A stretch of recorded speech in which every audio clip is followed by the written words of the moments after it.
Hello. It says we are live. So here we are. Oh, you It know, wouldn't be a podcast if we didn't have these issues. we never had these issues until I switched the software, and you know why I switched the software. So hmm here we are, Painfully Honest Tech Podcast. Uh, and yes, we are back. We had to punt and go to StreamYard, and I will have to figure out why what should work is not working. hmm And yeah, so thanks for sticking around and waiting for us. Almost a half hour late, 25 minutes late. So sorry about that. Zach is turning on his ghost because we don't get the full treatment from Zach. It's all about him now. Well, I'm doing 30 days of streaming. Today was day 17. I've actually technically done 18 streams because I did a second one last night. Uh, And yeah, it's everything's so taxing on everything. I want to save the lights. I got more lights set up now. I got all my hues set up now, but I'm saving the lightsabers, and I'm saving the video games for my stuff. Sorry. Whatever, dude. We were here first. Okay, so okay, hit the music. Oh, I can do everything. All right, all right, all right.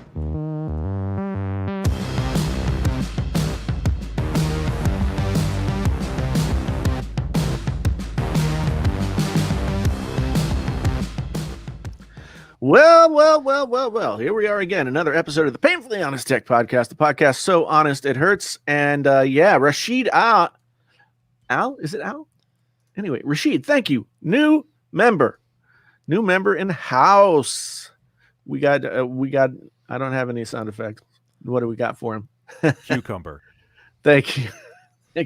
Sorry, Rashid. In the midst of changing things around, Stephen, Genosis, Floxui, I guess, Theodore, Hugo, Matt, Anthony, Krista. Haven't seen Krista for a while. Gwendolyn, Daniel. Everybody's here.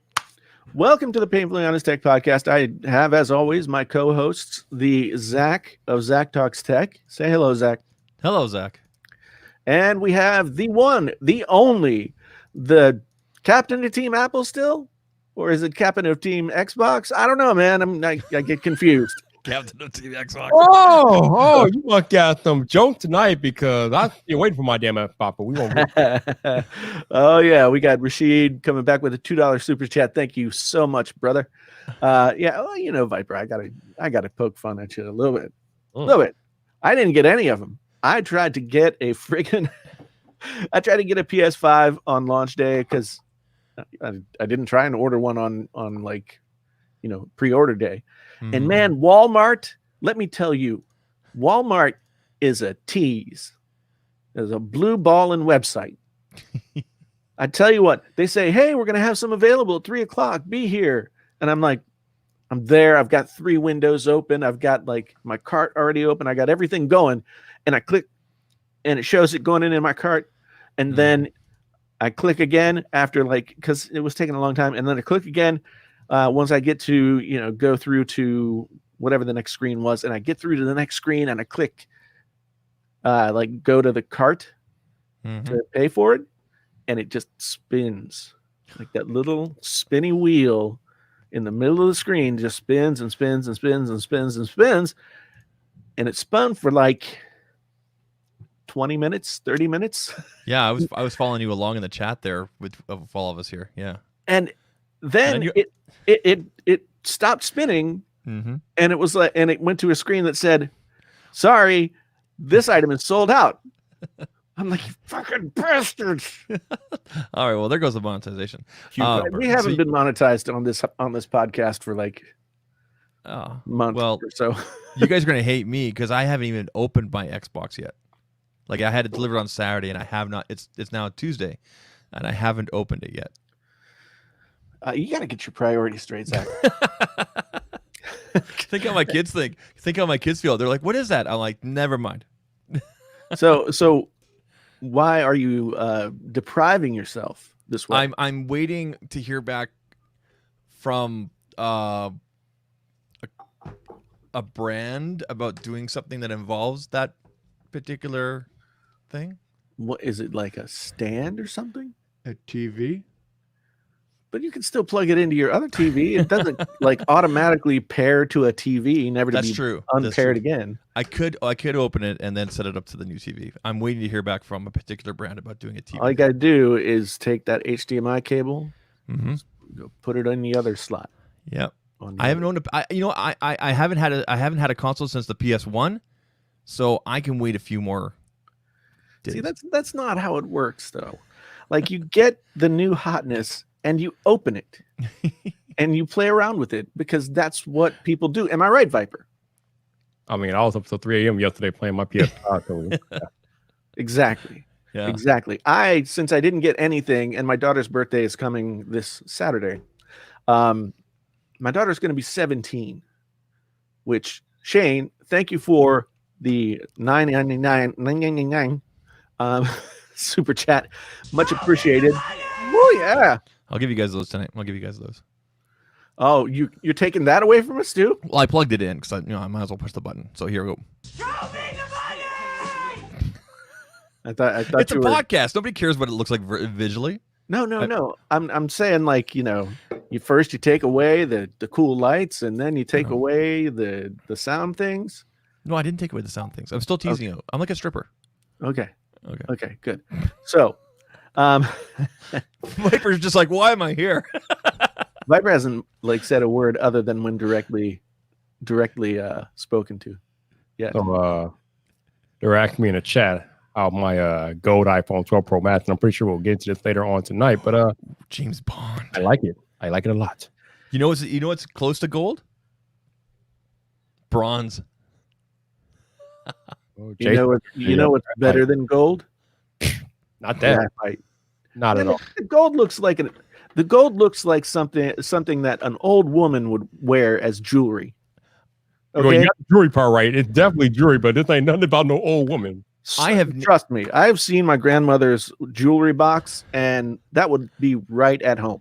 So since Viper started naming his electronics and everything, I decided to play along, and I've decided to name this right here, the Note 20 Ultra, the Hulk, because it's big, thick, chunky boy, and I love it. It's true. It's true. You know what else I got? Hmm. Oh, I forgot to finish. Looks telling good, my Viper. game. That looks really good like that, dude. But like that's nothing. It doesn't look like that at all in real life. Like I was gonna say, like, it looks more white, does it not? the back is like a very light sand color.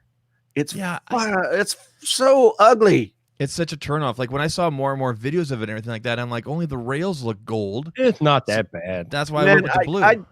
I opened up the box when I unboxed that thing, and I was all excited because in the photos that Apple put together advertising the thing, it looked fantastic. Yep. And I would never order anything gold, but that like drew me in. And I opened the box, and this is how it went. Pew. I just lost all stiffness. Oh no. There was no excitement in the Huh. house. But when I opened this, lots of excitement. Nice. So, before you went off the rails, you were about to tell us that you got something else in the mail. I was, but first I wanted to finish out that gaming thing and just say that my daughter's birthday is this Saturday, and she was really mad at me when I sold the PSVR because I was like, I could get $300 or $200 or whatever. Anyway, I sold it, and she's been mad at me ever since. It's been years. So I went out and I got her and me an Oculus Rift S. Ooh, what is it? To- Oh, Oculus. Yeah, and so I haven't really been able to put it through its paces yet, but very cool. And so that's what I got instead of a new console. So there it is. I mean, everybody's clamoring for an Oculus, right? I don't know. Viper, how I keep on seeing. Just tell us, man. Just go all out. How is Miles Morales? Oh, Miles Morales is good, man. It's awesome. Yeah, next generation, web swinging through New York City. I like the snow and things like that. The snow effects are pretty good. Mhm. Yeah, it's nice. Very nice. Is it open world or is it like on rails? I mean, it's open world, but you can pretty much do what you want to do, more or less. Okay. And That's cool. how's the I hear like the feedback on the controller, it varies based on the games and like the triggers will be. Do you know what I mean? Like in some respects, it's awesome, and in some respects, it's kind of underwhelming because I don't know. Maybe I haven't really played much Miles Morales yet, but I don't really get too much out of it. What I have been playing a lot of is Assassin's Creed, and Assassin's Creed is definitely comes in handy. Like when you are pulling your bow back to shoot, the controller will actually tense up before you let the bow go, and I'm like, okay, I like that. So that's pretty cool. that sounds really cool. You know, the pros, they turn off all that rattling, shaking stuff because it messes up their aim. So I hear. Those people are lame. So Jiajun asks, why not the Oculus Quest 2? And that is a very good question. The Oculus Quest 2 is obviously the newer of the batch. It's a standalone on its own thing, but you can connect it to the computer. But you connect it to the computer through a USB-C, USB 3.1 connector, which is not as big a pipe as DisplayPort. So I just basically went by the overall specs and I looked at a lot of people's comparisons online, you know, where they had all the Oculus, the Quest 2, and they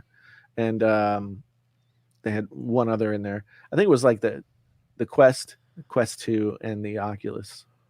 And the Rift 2, the Rift S looked the best in terms of fidelity. Like one thing I didn't like about VR before was that everything, you know, it had that screen door effect. Everything was just like made up of little squares. It's kind of hard to read the text and everything like that. So I went with the Rift S. I've got a computer that'll power it, and that's so. I think that I always feel like the Quest versions are more for people who either want to have that on your own, not plugged into anything experience, and or they don't have a computer that will power the more powerful one. So like I said, I set it up and I played around with it a little bit. I've got Star Wars Squadrons for VR. So I'm gonna get into that. But yeah. So anyway, today there's a story behind this as well. Today, good people. Today, the UPS Santa Claus man came to see me, and he brought me this. This is the 13-inch MacBook Pro with 512 gigabytes of storage and 8 gigabytes of RAM. So that's like the base M1 Silicon MacBook Pro that's available. It's just like the base. I mean, you can get 256. Yeah. And 8 gigabytes. But why would anybody get 256? But you went with, rather than the 16 gigabytes of RAM or whatever was available, you went with the base RAM, correct? Yes. But you increased the storage. That's all you did, is increase the storage, correct? Yeah, they offer them both as like base models. They offer the 256 and they offer the 512 right beside it as the quote unquote base models that you can bump up in the order process. Okay. I did get a Mac Mini coming with 1 terabyte of storage and 16 gigabytes of RAM. So you got the top of the line. I think top is actually 2 terabytes, but you got 1 terabyte, but 16 gigabytes of RAM Mac Mini coming, correct? That's correct. Which, by all accounts, based on the videos I've watched today, I've watched Dave 2D, I've watched Marquez, I watched Renee Ritchie, I watched Renee Ritchie's head explode, and then I watched Greg's gadgets, like his tongue fall on the floor, and like it's just running circles around these souped up 16 megabit or mega whatever, like MacBook mega Pros. Thingies. Like if you bought a 16-inch MacBook Pro Viper, and like this just runs circles around it. Sorry, dude, because I know you just got that. Yeah. That doesn't affect me at all. I can care less. I know, I'm just bugging you, but like seriously though, because like I'm not going to quote any benchmarks because I don't know how. I'm going to show you some. Are you okay? So actually, Renee had an amazing analogy. He's like, if you want to keep on using your Mac Mini as a coaster to warm your coffee, you're not going to be able to do with this. You're going to have to get an Intel one because this thing is cool as LLJ. Like, I just thought that was brilliant. Yeah, it's pretty cool. I mean, I'm really looking forward to seeing the. I'm really looking forward to seeing the Mac Mini, which isn't supposed to be here until next week. But I've heard, well, I've this is not supposed to be 15. That's supposed to be a 19. I changed that. What's supposed to be a 19? 2019 MacBook Pro 15-inch versus Okay. 2020 MacBook Pro 13. So this is a 2.3 gigahertz? Yeah. Okay, I have a 3.1 i7. Oh, you got an i9, so this is more. Yeah, okay. Look at the differences there. This is like so the MacBook Pro is kind of like it was the $2,800 model. I think I paid a little bit less for it on some sale or something like that. But still, $2,899 I think is the book price, right? Mm-hmm. And then here, 2020 MacBook Pro 13 with 512 gigabytes of storage and 8 gigabytes of RAM. Now, this feels like I'm going to go full with this. Okay, so let's Camel Masters comment is all right. There we go. So I did Geekbench, both compute and like whatever scores, and then I did a Blackmagic speed test on the disks. Okay. So the compute score for my MacBook Pro 2019 is 18,234. Okay. Mm. And then the same score for the 2020 MacBook Pro 13 is 18,710. So we're gaining about 500 points there. Wow. Okay. Is that a big jump? Like, I don't know. It's not huge. It's not huge. I mean, but you got to keep in mind that this is like a $2,899 computer, US dollars. I'm gonna send this one cost me $1,300. I hope you don't mind, Jason, but I'm going to invite Renee Ritchie to join us tonight. I would love it. I think it would be a fantastic thing. Cool. I'm going to send him the link. Keep on talking. Okay. Yeah. So then over here, the compute score here is 18,710.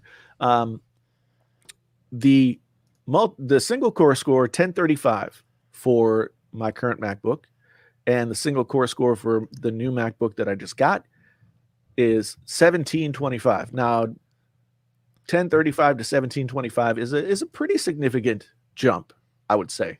Mm-hmm. And then where it really gets crazy is 6,054 to 7,397.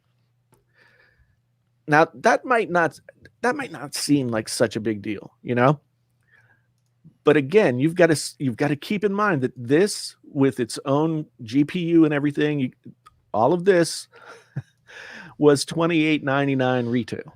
Okay. Yeah, the pricing is just fantastic, right? This was $1,399 to go up to the 512 gigabytes.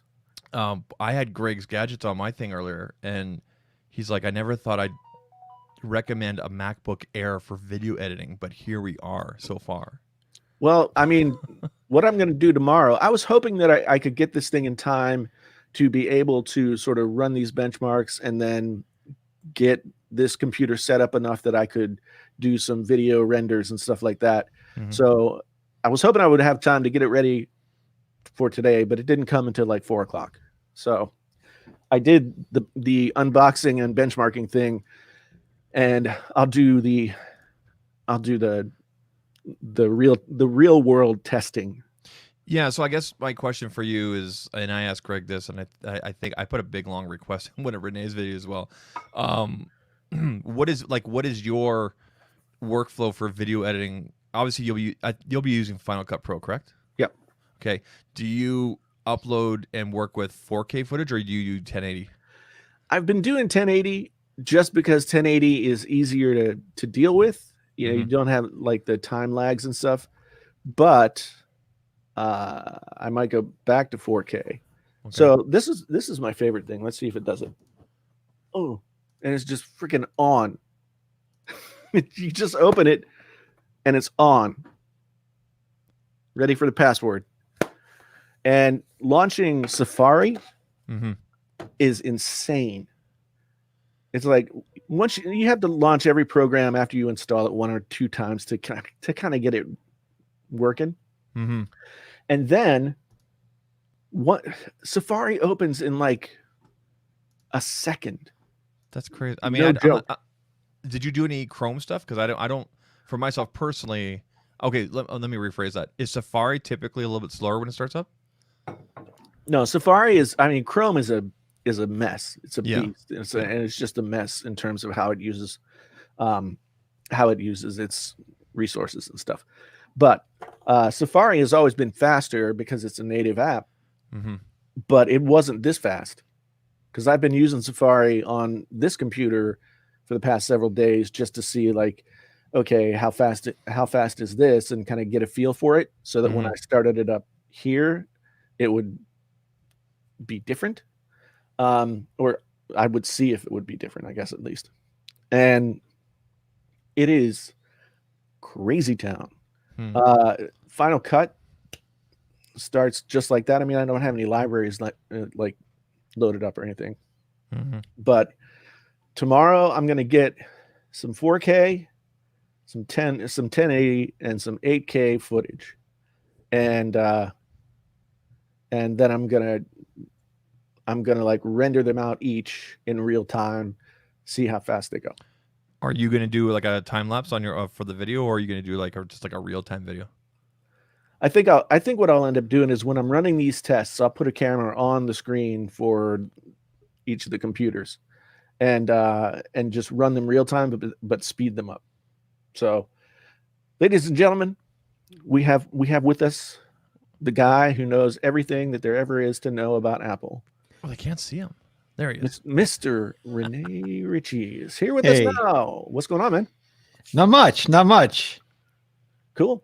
Can you hold? I'm a little tired, so I'm waiting for that Viper energy to just flow through my system. Can you hold up the Mac Mini like Trenton was in his thumbnail? He's like, no, I need to hold up a MacBook Air with Greg in it that then is holding up a MacBook Air with Viper in it that then is opening up a MacBook Air with Luke in it. Dude, you're on a roll today with those thumbnails. It was amazing. Like, and it's just the jokes. Yeah, I saw Trenton's thumbnail that he made of himself, and I just commented that it looked like he was trying to eat a cookie. And he did. It was funny. But yeah, those were all good. Because I was doing all this stuff today, I haven't really been able to watch very many people's videos. Like, I watched Marquez's video because it's always, there was 2 of them. How could you not? Well, I watched the MacBook Pro video, which I'm going to say this. I understand that the pro level, more expensive machines are going to be more powerful, but I hope that everybody doesn't just like look at these lower end computers and just say, well, what we really have to wait for now is the pro models, because they should be like really awesome. I mean, I think it's worthwhile to sit and say, let's just talk about how crazy this is. A comment I literally just got was, I can't accept the fact that the M1 Air is faster than my 700. My 4700U. I cannot accept this loss. I guess I will be buying the 5XXX from Ryzen. And guess what? I put in my video last week a benchmark. Like, I grabbed some benchmarks off of I think Mac Rumors and then someplace else. But I know I should give credit, but whatever. And it was the MacBook Air base model the benchmark that everybody's been seeing. And then I found a Ryzen 5 2700X with like, I forget how much RAM, but it was like at least 32. And the MacBook Air beat it on both single and multi-core scores. I don't want to be mean because I'm thinking Slash Hardware and the Linus Tech Tips forums are having a real bad day, so I just want to give them a cookie. All right. It's So all right, guys. You guys have been winning for a long time, and now it's our turn. all right. So we just had Jason go over all those benchmarks, and that's all good and well for the hardcore tech nerd. But Renee, you've been using these Yes, new M1 Mac for a while. Can you explain to us like the everyday real world difference between using an Intel Mac and now these Apple Silicon M1 Mac? So the easiest way I can explain it is when everybody keeps saying, I really wish they had Final Cut Pro on an iPad. I think a lot of that is because they just like the iPad is just so instantly responsive. Like it feels like the minute you touch it, it just does exactly what you want. And that's what these new Macs feel like. I was joking, like they should make a movie trailer going, can you imagine a world with no icons bouncing, a world with no beach balls, a world where you never have to wait? It would be beautiful. And we're getting close to that. It's like just everything is so instantly responsive. I feel like I'm getting little slices of my life back. Yeah, like I was saying before you came in, I was super impressed with just Safari opening. Yeah. You know, like it literally opens in the blink of an eye. Like if you're not looking at the screen, you won't see it. And and that to me is really crazy. I'm always tempted to just do like a time machine flip and, you know, restore the time machine from my other machine to this machine. But every time I've done that, I've always had some kind of like world breaking problem. And so I decided to just build this up from scratch, re-download everything, et cetera, et cetera. And at least that way, as I do whatever tests I'm going to do, I'm going to have, you know, a good representation of what this machine would be out of the box for somebody who does what I do, you know, once everything is installed.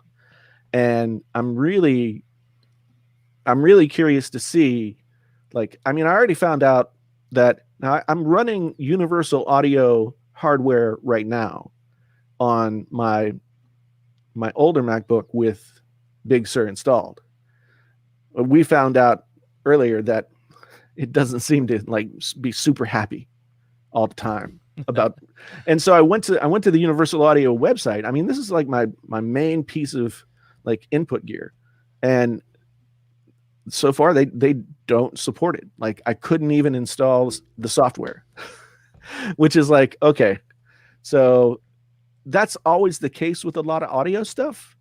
However, I didn't expect it because I was already using the Universal Audio stuff on the other computer.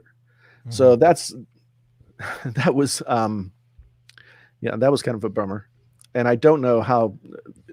Universal Audio is a huge company, so they should turn around a driver fast. So my videos, like Final Cut Pro, there's no updated.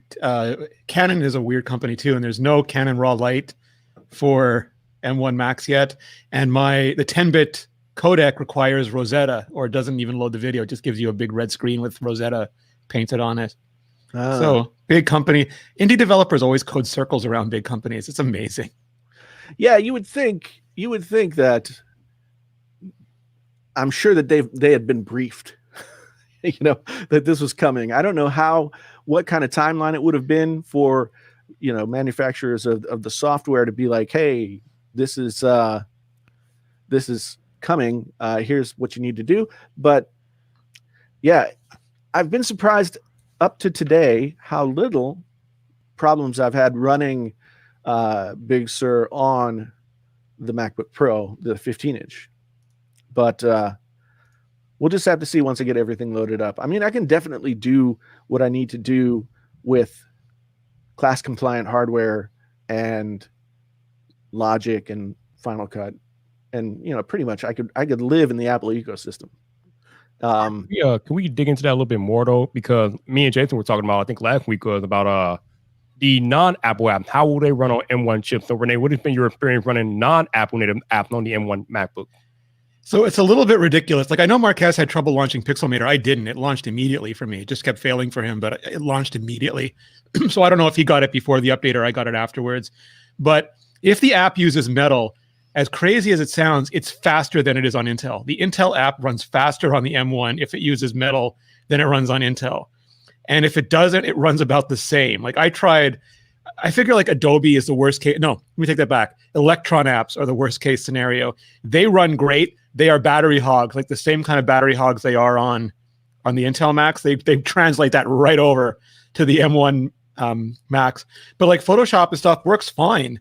I'm sure the M1 version is going to work even better. But you sort of they're so fast that whatever. I should explain this better. They're not emulated. Like Microsoft is having trouble with Windows on ARM because they're emulating x86. What Apple's doing is as you download the app, they're translating it to native ARM code. And then if the app updates, it'll translate it the next time you open it. And if there's any just-in-time compiling, it'll do that in real time. But it means you're paying much less of an overhead tax. And I could do everything that I wanted to do. It wasn't as fast as a native Apple apps, but at no time did I feel like, oh, I'm stuck back on PowerPC emulation again.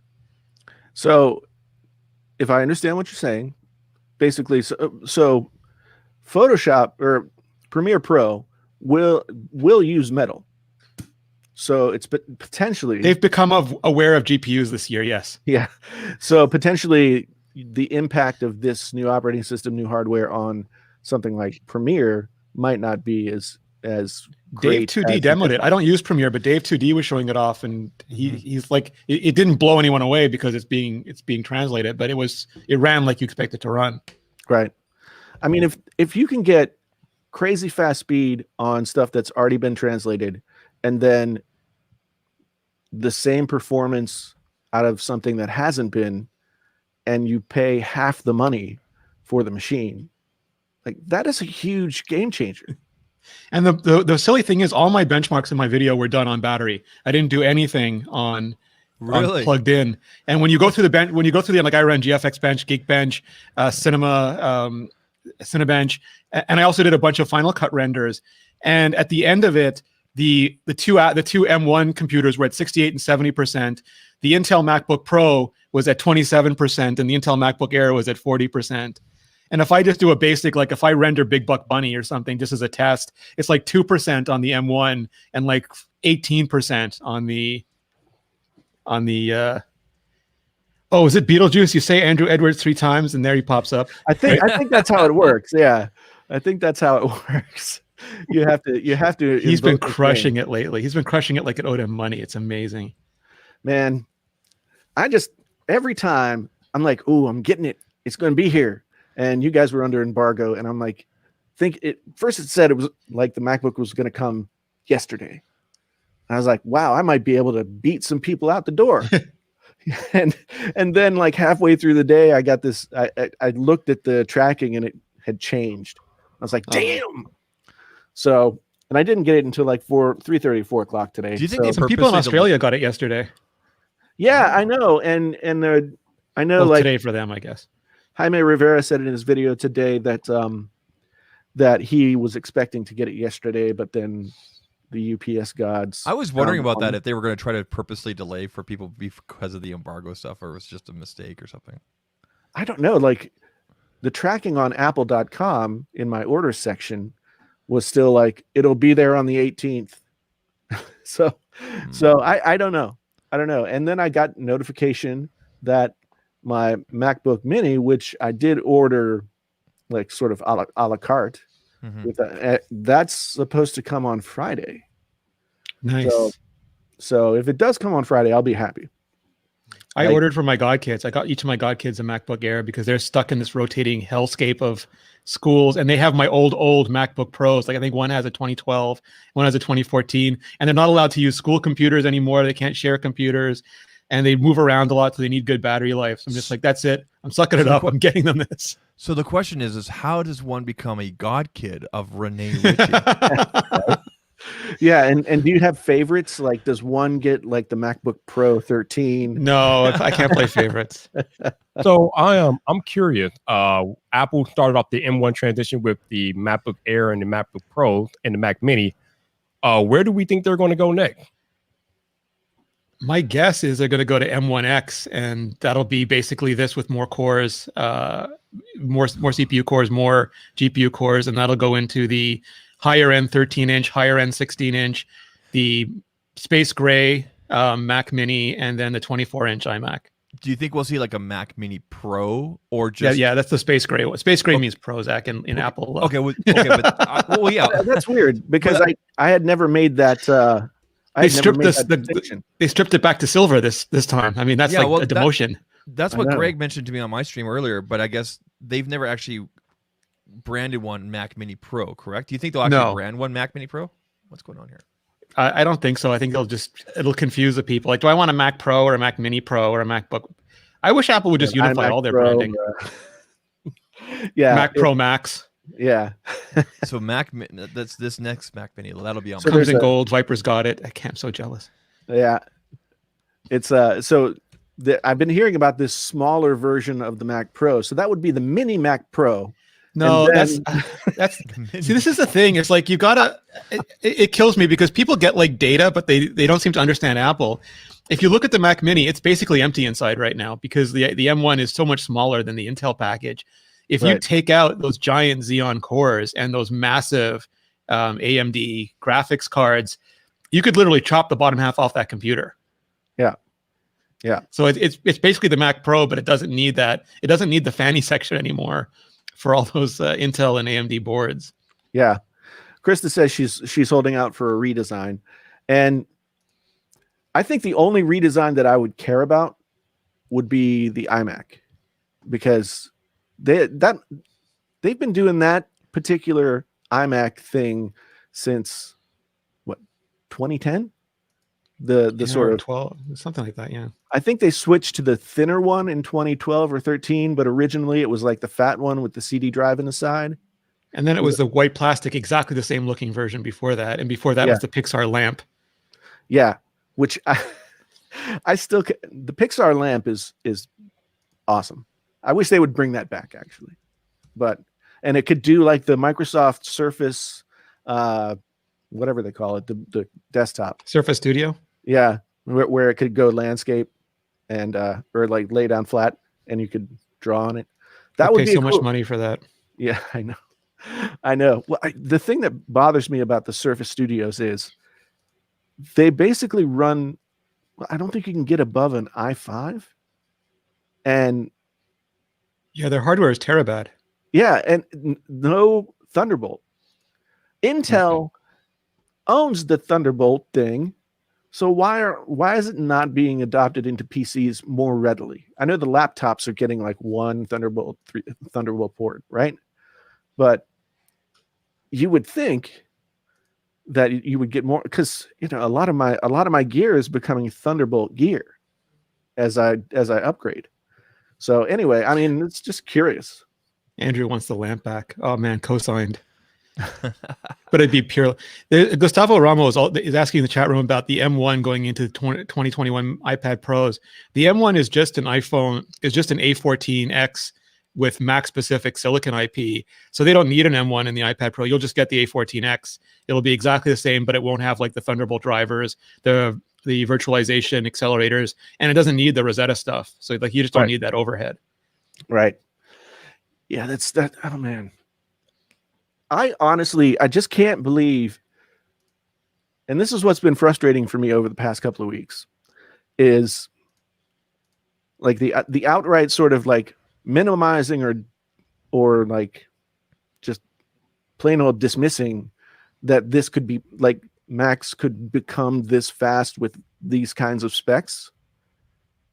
And I've been really frustrated by it because people are like, "Oh well, yeah, wait until it comes out and it'll run like But the thing is, like, as soon as it came out, we saw examples right away, and that was one of the things I talked about earlier this week, which is the toxicity levels on both creators and the people that are in our comment sections, Twitter, and I realize you can't get rid of that, and I don't want to use this example, but it's the most known example. But when Linus and Jonathan Morrison were going back and forth, and they always go back and forth. Let's be really clear about this. They're friends and everything, and that's good to have that conversation. But Jonathan Morrison just kind of laid it down right there and said, "Here, right?" And yeah. Right? So when John made that video where he showed like the phone, and then he showed the phone. The Mini taking on the iMac. The phone, yeah. And I mean that was. I think John Morrison has such a great way of delivering his Smackdowns because it doesn't feel Smackdowny, but It's just like big brain. I love it. he's so kind It's of reminiscent of mild-mannered. the Viper Xbox battles of weeks past. Oh boy, don't get him started. Like I'm pretty sure that Jonathan Morrison has he's like partially Canadian because he's so nice about his Smackdowns. I'm just saying, man. I mean, maybe he is. We don't know. We don't know. Maybe he's hidden it from us all these years. I mean, but we have this battle all the time in tech YouTube and YouTube as a whole. Mm-hmm. You can't really talk about something until you use it. I mean, Andrew always tells me this all the time. He happens to be in the chat, but yeah, you really can't say something about something until you have the opportunity to actually use it in hand. It's like the joke I make on my live stream. Your favorite Android YouTubers have an iPhone. They can't really talk about iPhone unless they've experienced or have one. And most of them have one. They might not tell you they have one, but trust me when I tell And you. a lot of them use their iPhones every day, if not as their daily drivers. Yeah. Andrew makes a really good point here. He says Smackdowns need to be cerebral. That my favorite way to do is with research. So a couple nights ago, I came across a reply to him in regards to what's the point of reducing the cost, this and that, about with the new iPhones if you're just going to ship chargers along. And then I agreed with that comment. It was a reply from Fox, and then we went back and forth. And I gave Andrew a couple scenarios, and I quickly realized that if my family members have to trade in their iPhones, they're probably going to be able to keep their 5-watt dinky little and everything like that.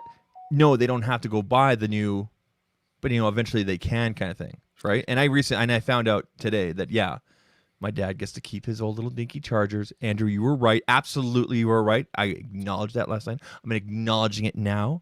Okay, so stop ignoring me. But that goes hand in hand with, as a reviewer or whatever you want to call yourself, tech tuber, YouTuber, whatever, to make sure you're doing the research for your audience. So right? can I give my thing is, like, you can go to, if you didn't make the movie, you can still go to a movie and say I liked it or I didn't like it. Like, you can offer a basic personal taste thing, right? But you can't tell how they should have shot the scene differently. Right, there you go. Well, I mean, if you have some basic knowledge, if you have some extent, if you're Christopher Nolan, you can go in there. You can go into Ant-Man and say, "Oh, I hate what you did here." I mean, because I do that all the time with music, and actually makes listening to music kind of awful. But God, it's like when you walk through a city and you see the signs, but you don't see the signs anymore. You see the fonts because you've been doing graphic design for too long, and you're like, "Oh, it's all Mistral, every sign."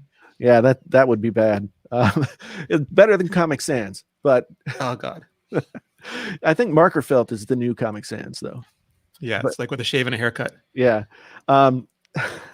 my big problem, like, I can listen to a record because I've been doing this for a long time. I'm not trying to like humble brag or anything like that, but I can listen to a record and I can sometimes tell you what compressor they're using, what mic pre they're using, maybe some of what EQ they're using, because a lot of them have distinct sounds.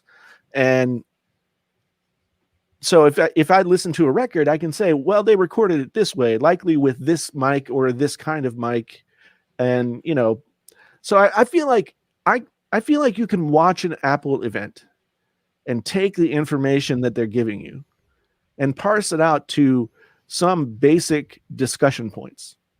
Yeah. But everybody, this is one of the things that really ticks me off about the internet. Everybody takes what you're saying and then flattens it out to its most basic interpretation.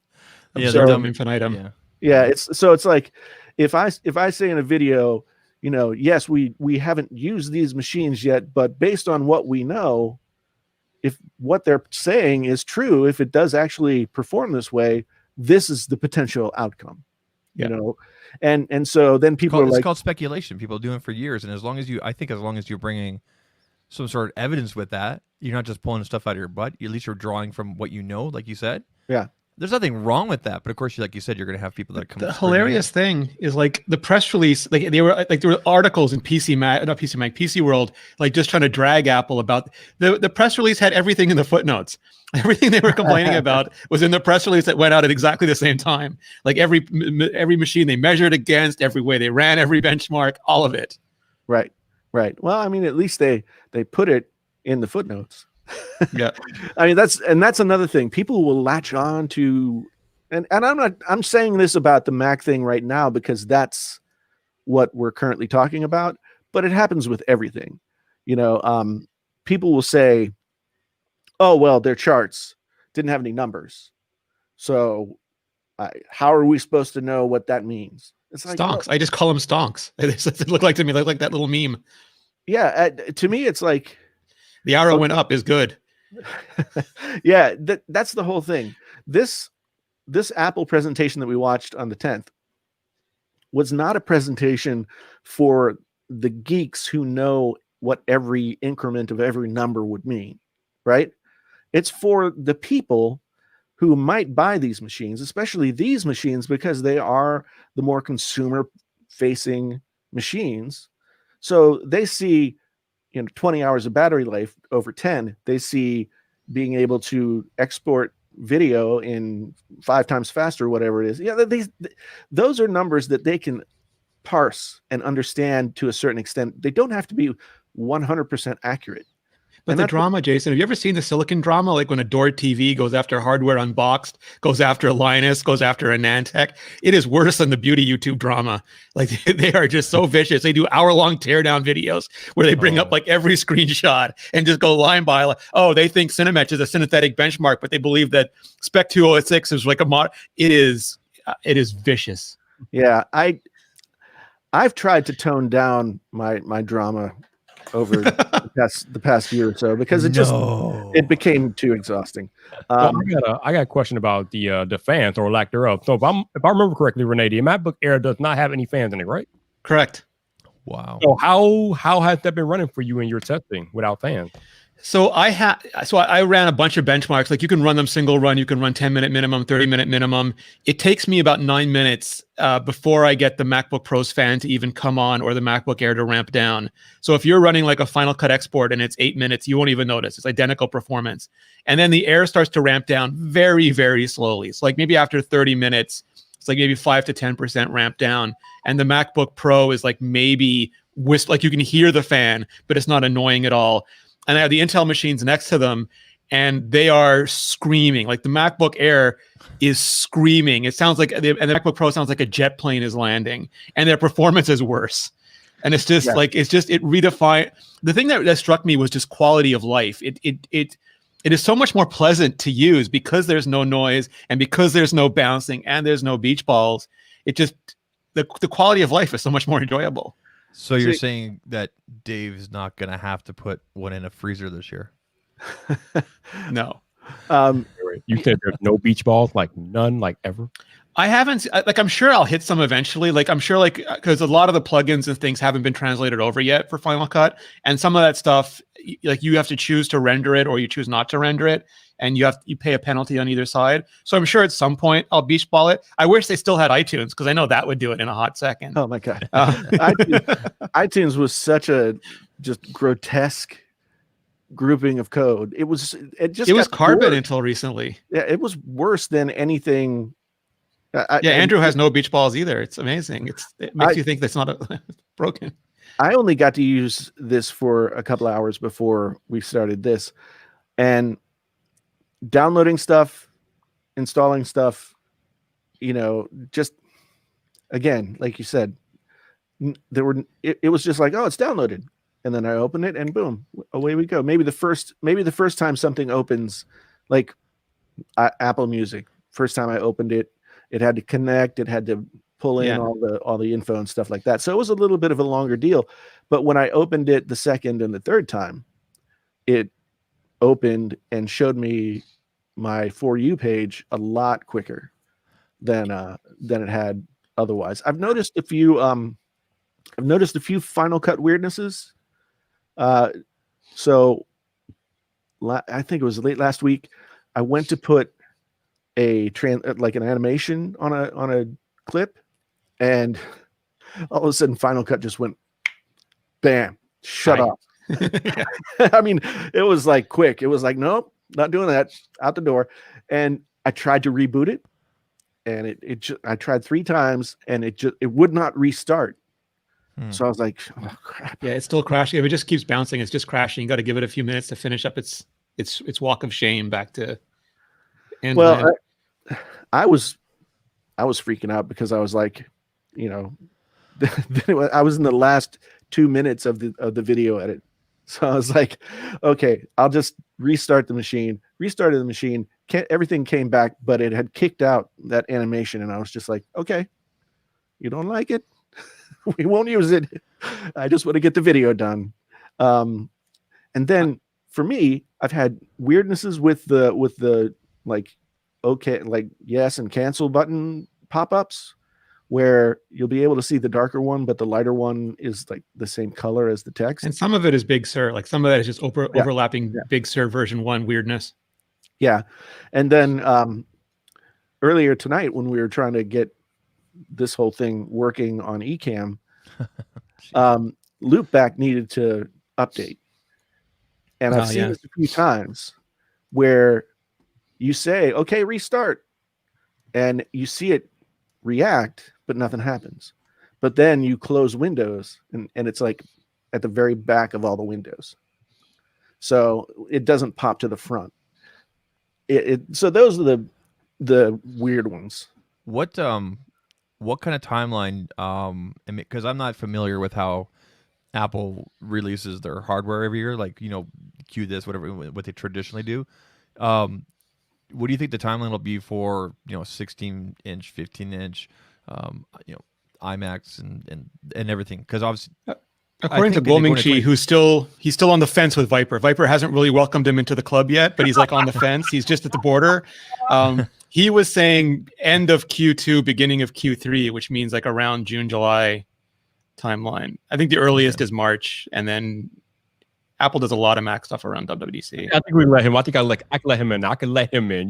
Okay. He can be a little potty, but we can let him in. He's legit. He's legit. I think you got to after Max kept talking about them seating. Kept talking about the review units, and I was like, "What are you talking about, Max? None of that makes any sense." So I think Max has got to share his seat with Ming-Chi Kuo now. Yeah. Well, that's. My audio went out for a second. Renee, have you tried? Because, for example, like you downloaded in regards to third-party plugins for Final Cut, for example, I know that you bought the Cyberpunk plugin, right? So did I. And when I got it, I realized, I have to upgrade from High Sierra to at least Catalina, and now Big Sur's here, right? Because I've been holding off because I haven't had a need to. Have you tried doing any 4K scrubbing with Cyberpunk? Because I know whenever I do, unless I proxy down, it's just like chop, like it's terrible. It works fine on my 16-inch MacBook Pro. I wasn't able to install it on the M1 machines yet. That might have been just I tried too early because it was before availability. The other issue I have is I'm using all my licenses on my iMac and my MacBook Pro, so I'm going to have to go and uninstall it completely from one machine and then install it on the Air and then uninstall it from the Air, install it on the Pro. That was going to be my next question. I was like, does he get a bunch of licenses with this? No, I'm like old school with that stuff. I buy almost everything. In part also because I want to support like the people that I love. I want them to be around as long as possible. Mm-hmm. Yeah. So I just have the regular license. Yeah, I still have that problem with like Adobe. My Adobe, I only have 2 computers that I can put Adobe on. So it's like, okay, I'm not using the PC laptop right now, so I will say that one can go. And it's not a big problem. It's just kind of, I heard there was an M1 beta for Photoshop. I want to see if I can find that later. Yeah, that would be interesting because I mean, Photoshop. I've gone back to Final Cut Pro just because it's faster. I like a lot of the ways that Adobe Premiere works. It's more sort of like you can get in there and be granular, and I've used Adobe products for so long that it makes sense to me, and Final Cut kind of does a lot of that stuff backwards. Hold up. Did he just say he went back to Final Cut Pro? That means he listened to Viper. Viper told him be coming back to Apple, and he's back already. Well, I mean, I was using PCs there for a while, so I had to use Premiere. But yeah, I've gone Viper's back. Like the Mandalorian, he's the way. That's right. Yeah, and this season's been good so far. Hey, episode 2, a little bit of blooper. There's always one character that they just don't write. It's the weirdest thing. Like, it's a fantastic show. There's one character who's like, "Who is this? George Lucas's dialogue? Are you contractually like obliged to let George Lucas script one character an episode. Episode 3 was better though, so that's good. So good. But I Yeah, wanna episode 3, exciting. Yes. So we've been talking about all this M1 Max stuff, but I think we kind of exhausted it. So I want to talk about the thing that most of us are probably going to be getting tomorrow, including myself, which is the HomePod Mini. I think JC, you want to come in tomorrow too, right? Nope. Oh, you don't? I'm waiting for Viper to get it and just smack it around like the other one, and just Oh, yeah, I know they've been having one for like a while now. and then just go full like Marlon Brando. No, I want to hear you know? Viper because he didn't like the first one. So I'm No. really eager to see if this converts him or if he just doubles down on his hate. But I have my expectations were kind of high for the first one, so my expectations are a lot more tempered for this one. So Yeah. I'm not really expecting much, but I've heard like pretty good for what it is. So I don't know. I've seen some really questionable sort of punny titles for videos Uh-oh. with the HomePod Mini. but I actually I actually last week bought 2 HomePods. Wow. But you wait a minute. I thought you did this before, and you tried doing a left-right thing, Well, the stereo thing, and it obviously failed that was miserably. like feels like a couple of years ago when they Well, first introduced the stereo pairing, right? And it Okay. was terrible. It was terrible. It was very buggy and it didn't work. But now they have updated the Apple TV to be able to pair to your HomePods to use as your home theater system. And I was like, that would be very interesting because the HomePod has like a super wide range of just frequencies, and it has all those speakers, and they were claiming Dolby Atmos support Mhm. as well as other stuff. They'll ingest 5.1, 7.1, and Atmos and use that as a guide to place 3D sound within their Apple Spatial Audio soundscape. Right. So I put them together on Friday, paired them up, and for some reason, every time I've set up a HomePod, it seems like it should be really easy, but there's always something that doesn't go right. But finally, I got it paired up, and so I have 2 giant Klipsch speakers on either side of my TV, like 8-inch, like they're big. And I tell you what, after it went through its little bit of like kind of being weird about it, and they started talking to each other appropriately, the fullness of the sound with just 2 HomePods. I mean, the bass is there. Like, you don't need a subwoofer kind of bass. I mean, unless you're somebody who turns up the sub bass so much that the furniture shakes. And I know there are those people, and I just don't understand it. But I'm old school, I guess, or something. Well, this has force canceling. The Mini has the force canceling like the MacBook Pro 16-inch, where it tries to stop it from putting any kinetic energy into your shelves or tables. Oh yeah, That's crazy. but this thing is but these things sound good as home theater. Yeah. And I remember when we were talking about this on Twitter the other day, Renee, and you were saying that you were having some little like pauses and hiccups before videos would start. And Like I've a noticed, second. yeah, I've noticed that happens on YouTube, Yes. and then It's mostly what I watch. I've noticed it to varying degrees with other apps. But it's not bothering me that much. It's just kind of like I'm being used to it just starting. The first couple of days, it was like, oh, is something wrong? Oh, okay. So, but I'm really impressed with the sound. And I made a whole video about how much I thought the HomePods were,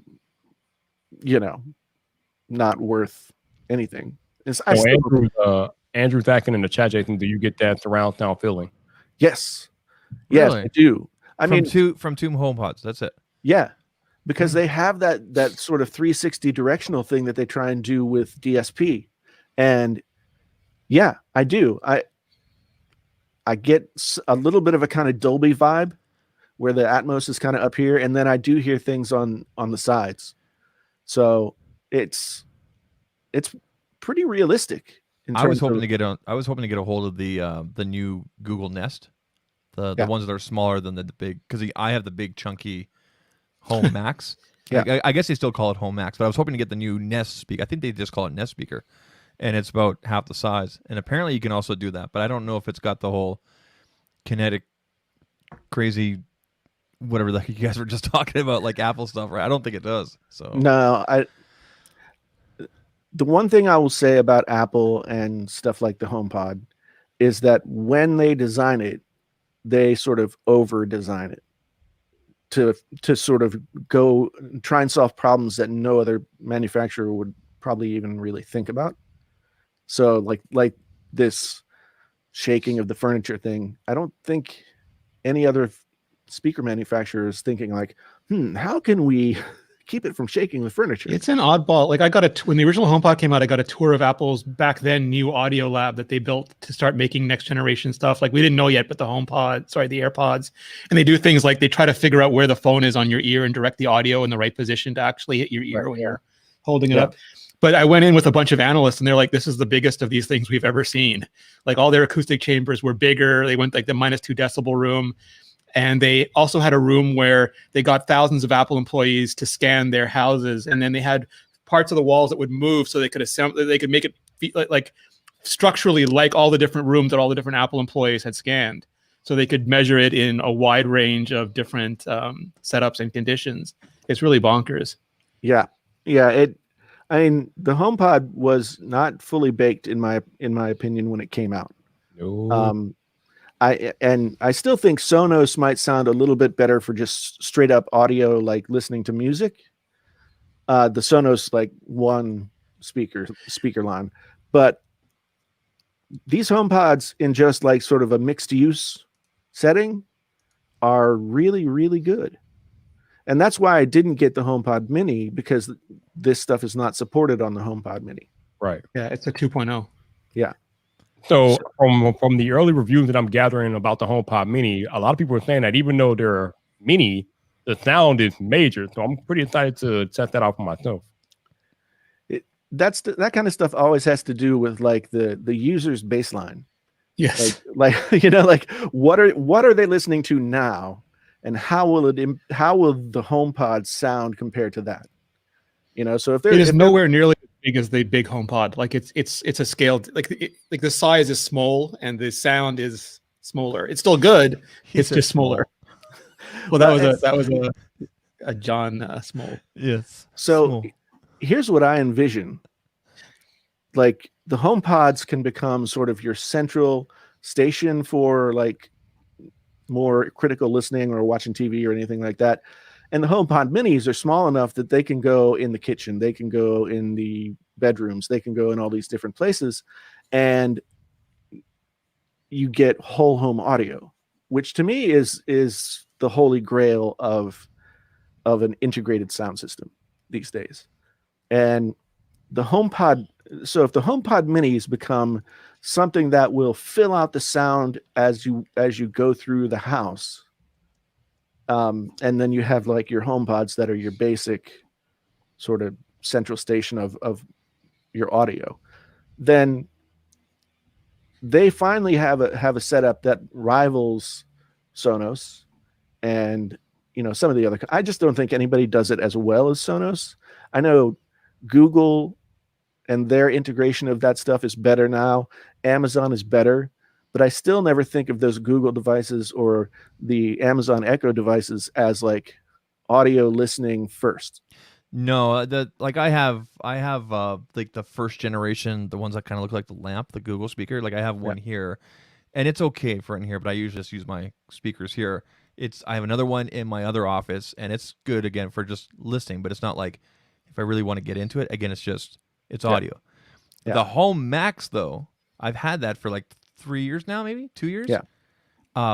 I love it. I mean, it's great. And it's easy to control with Spotify or YouTube Music or whatever, right? And I got my Sirius XM going through it and everything like that, and it's been great that way. And then you got the little pucks, the little Google Minis, right? Yeah. And I mean, they're good for like just asking, like, what's the weather going to be today? What's on my calendar? Yeah, if you're really bored, you can ask it to play a game, and sometimes you can actually play some fun stuff. But that's it. Yeah. This morning, one of my Amazon, like the Echo Show, asked me to ask Alexa if she could talk like Yoda. So I was like, okay, I did it. And she formed sentences like Yoda, but not the actual voice. I was going to be really impressed Oh. if it was the actual Annoying voice. this is. Keep doing it, we will. Oh yeah. By the way, Renee, I mean I already put it on Twitter, but bravo with the Star Wars references. Oh, thank with- you. on the iPod or the iPhones. It was Oh, awesome. thank you. I was in a very Star Warsy mood because of the Mandalorian that week. That was fun doing those reactions. Yeah, I haven't had a chance. I mean, I haven't watched. I don't get to watch anybody's videos. I know the feeling. I Greg have a- says that his old MacBook doesn't work as well in Final Cut Pro, so I'm just going to echo Lori Gill and say just throw all your Intel machines in the trash. That's all you can do now. I have a question to kind of transition things because Jason, just we're over an hour now. Let's go back to the new iPhones this year. Renee, are you using the Pro or the Pro Max like primarily? I'm using the Max, right? So what I'm going to do is I'm going to go through and review. Now that I have more time, I'm going to review each one, and so I'm using each one for a week, and I've been using the Pro Max this week. So my question for you is because I've seen your Twitter, I've seen your Instagram and everything like that. Where do you plan on taking advantage of those HDR recording capabilities now in that? Like, where do you plan on using it for your case? So the HDR for me is mostly the same reason I record 10-bit for my videos is just error correction. Like I can get an extra couple stops of dynamic range, and that means if because Zach and I are in Canada now, so we get about 3 hours of useful daylight. So if I can get better, like less noise and less noise and the ability to recover more, in low light conditions, that's just extra time. I don't have to previously be like, oh, I got to wait till morning to take this thumbnail, or I got to wait till morning to take these photos. So for me, just both with the regular camera and with the HDR, having that dynamic range is valuable. Man, that HDR caught me off guard today, man. I had recorded a clip on my iPhone to put in my video for tonight. And I got a message from Final Cut like, yeah, you gotta do something special with the HDR video because HDR tools. Right, or whatever. I don't really get into all that stuff, so I just ended up dropping the exposure and it kind of worked out. I'm like, all right, I dropped the exposure, it's good. But it's kind of weird that it doesn't convert straight away. But are you going to do anything for your work going forward, Renee, with the video portion of that stuff, or just the photo stuff? Yeah, when Final Cut supports it properly, I'm just going to shoot in HDR. I mean, we're also waiting on YouTube to support it properly because the HLG is just hit and miss. Like sometimes it can look horrible in standard if you export. I know Jonathan Morrison has like a 19-step where he goes in and uses the terminal to create individual tone maps. But like I am not God mode like Jomo. Yeah, so, I mean, I like watching that. I like watching that and going, I'll just go back to this. That's cool, man. That's cool. Right. I don't understand how he has the time to do all those things. Like Jonathan Morrison? Yeah, maybe he doesn't sleep. He's a wizard. You know that. You were there. I thought I was the wizard. I mean, he dropped in the morning. He doesn't sleep at all. Yeah, man, I can't do it anymore. Too old.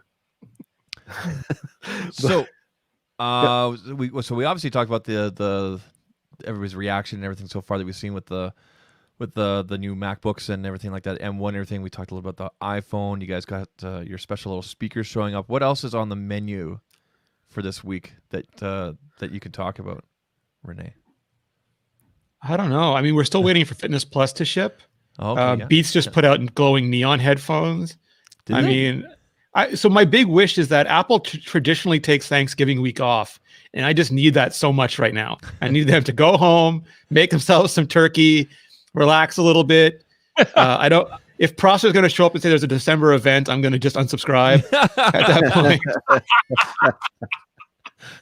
Yeah, this is the first year that I've gotten multiple iPhones and multiple computers and stuff like that, and it's definitely kept me going. But I will say that a plus is that the channel seems to be gaining some chutzpah again, and so that's good. I mean, people say the reactions that I'm getting are not as angry as they once were. I'm pretty sure you've blocked all those people. Or I haven't blocked anybody. I mean, we haven't done Held for Review for a long time. I know. Well, when I started the transition to not trying to draw the ire of everyone, it started to balance out. But I mean, I still get people. Yeah, I still get people in there being a-holes, but everybody gets that. It's the internet, though, right? Yeah, everybody gets that. I can't even imagine what Renee's health review looks like. I don't look. You don't, Renee and I got good for you. jumbled into the same hate post on Reddit. I don't look at that either. Reddit. Like life is too short. I like, it's basically like your house. You don't let someone come into your house and urinate on the floors. You don't let them come into your comment section and be a jerk. I don't even look at the health. I don't like, it's just none of their. You want freedom of speech? Make your own goddamn channel. I mean, that's fine. Like, do whatever you want. I'm gonna clip all this, and it's new sounds for my Stream Deck. I got a comment yesterday that said, the iPhone's cool and everything, but I want a phone that has 120 hertz screen and does this and does that, and has USB-C and all this. I'm like, it sounds like you want an Android phone, Really? so you want to go watch another channel. Because right here, I'm talking about this phone right now. Here's something No, like, just to clarify, I'm not saying like if somebody, like, if you disagree with me, please, I love that. I want to learn. Like, come in, disagree with me, tell me I'm wrong, all that. But if you come in and say like Jason, you are too ugly to be making videos, that isn't. I'm never going to see that comment. You know what I mean? Like, that's you should deserve your internet taken away. You're a trash human being. Stop it. Yeah, I get a lot of I got a lot of ageist comments. Like, you old man, you don't know what you're talking about. I'm like, dude. I have a question for Renee. Maybe you can explain this on the technical side, because I haven't been able to find the answer for this. Okay, so I'm currently reviewing the Note Ultra, the Note 20 Ultra, right? I've been using the 120 hertz. Okay, when I go from this to my 11 Pro Max, I can't tell the difference with scrolling, and I'm like, how does Apple do that? Yeah. So there's several things, and like Android has come real far. Like back in the old days, like Nexus one time, you could go into developer mode and you would see it redrawing every frame like 12 times, which was hugely inefficient when it came to scrolling. Yeah. And they've gotten way better. They've rewritten the graphics pipeline, but it's like Android is way better than the iPhone at multitasking, because Apple started from zero with that and has been building it out. Google just never had a good pipeline for, like, Steve Jobs said 60 frames per second, never drop a frame, and the iPhone was literally designed for that. And so they've had a huge, like, that, it's always done that well. And it runs native code. There's no interpretation layer. There's no garbage collection. Everything is integrated. You're not using software that was designed to run on 1,300 different phones. It's purpose built for so they just have a tremendous advantage in terms of how well that hardware can run that software. And so that's the best 60 hertz implementation you'll ever see. Andrew Edwards calls it touch layer refresh rate. Is that an official name? So there's two things. You have the refresh rate of the display, which is how often it's redrawing the pixels, and then you have the refresh rate of the touch sensor, which is how often it's measuring for touch input. And on the iPhone, it's 120 hertz, so it knows what you're doing. 120 hertz per second, like if you're moving your finger around. So it's very fast at tracking that sort of movement. It's not refreshing the display as often though. And I'm willing to bet good amounts of money that when they go to 120 hertz adaptive, you won't even notice it. Like, it's not like it's going to be like on the iPad Pro, where it looks like life. It doesn't look like some artificial uncanny valley. Yeah, I talked about this before, that about how when you have a 120 hertz display on an Android and then you switch to an iPhone, like I said, you literally cannot detect the difference. But if you go from a 120 hertz Android to a 50 hertz Android, holy God, it's like that. I noticed it right away. So when I go from this to the Note 10 Plus from last year, I'm like, I really like this, but now I don't. I'm not setting this back. I'm not setting this back. I already told my Samsung rep. I emailed her the other day. When do you want this back? And she's like, I'll let you know. And I'm like, oh, okay. It's one of those. All right. Like, a movie is 24 frames per second. A TV show is 30 frames per second. But the movie doesn't look like it has a bad refresh rate to you, like a bad frame rate to you. Yeah. Zach, can you see if your Samsung rep can get me out of the doghouse? I mean, I have the same emails as you for the United States. We got different reps up here. And I mean, our Samsung reps are nicer people. I don't get any Jason to move to Canada. They took me off the lists. They did.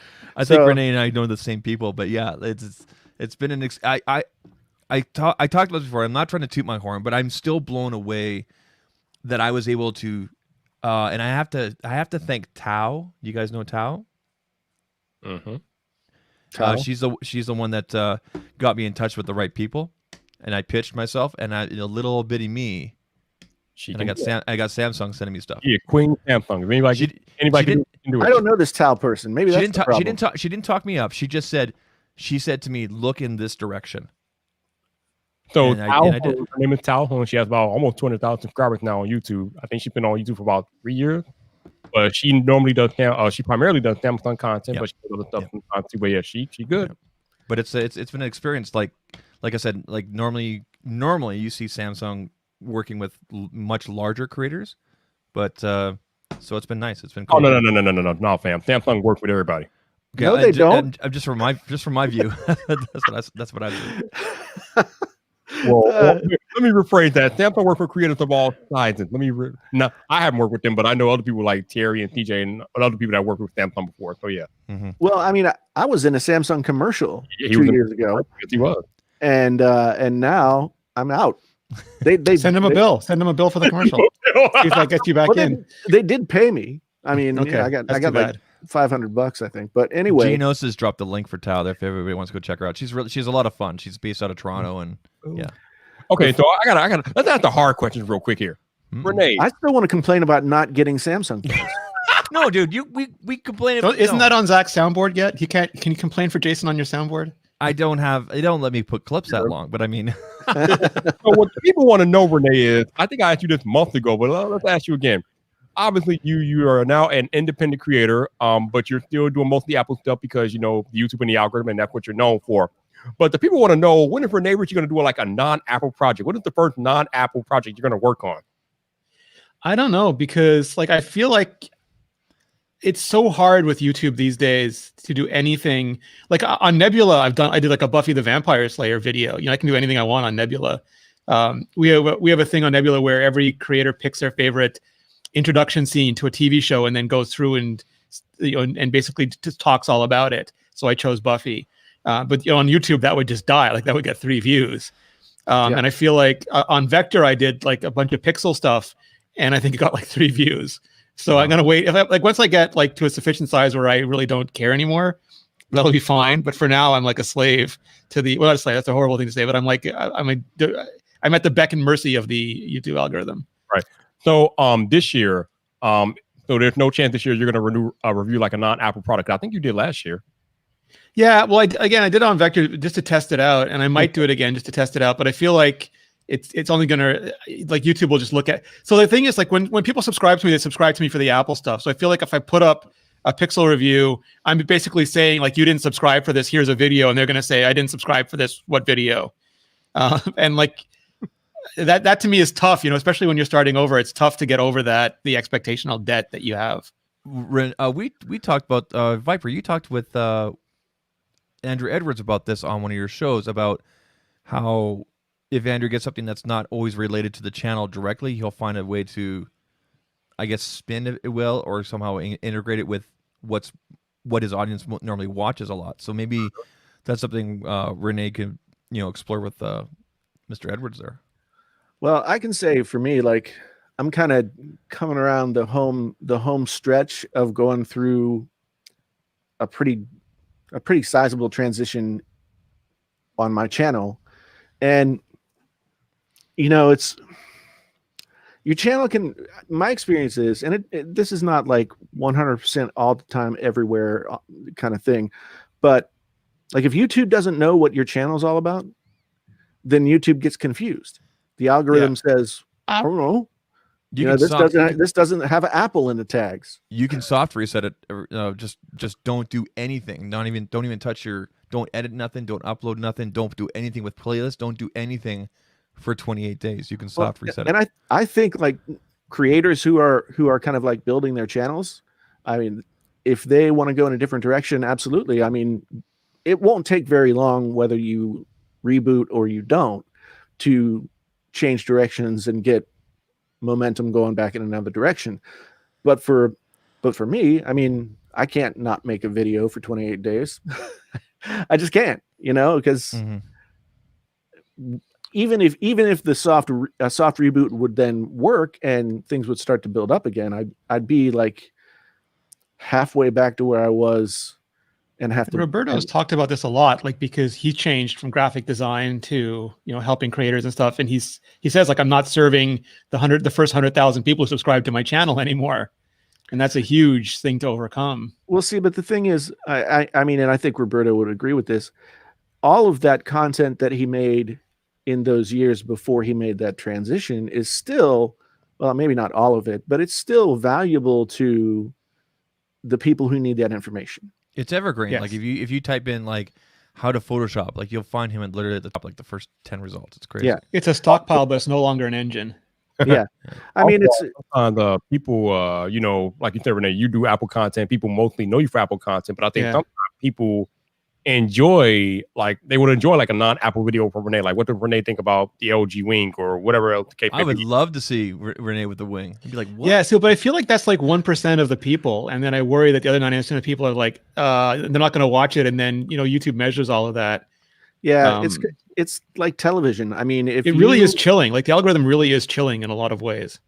Yeah, if you are a cooking show, and for one show you decide to talk about cars, like nobody will watch, because they expect what they expect, and YouTube has become very good at watching and learning and taking the info that's input both from you and from the viewers, and once you give it enough info to say, I'm about this, the art to it is finding a way to make that I am about this broad enough to actually be able to make videos for ad infinitum.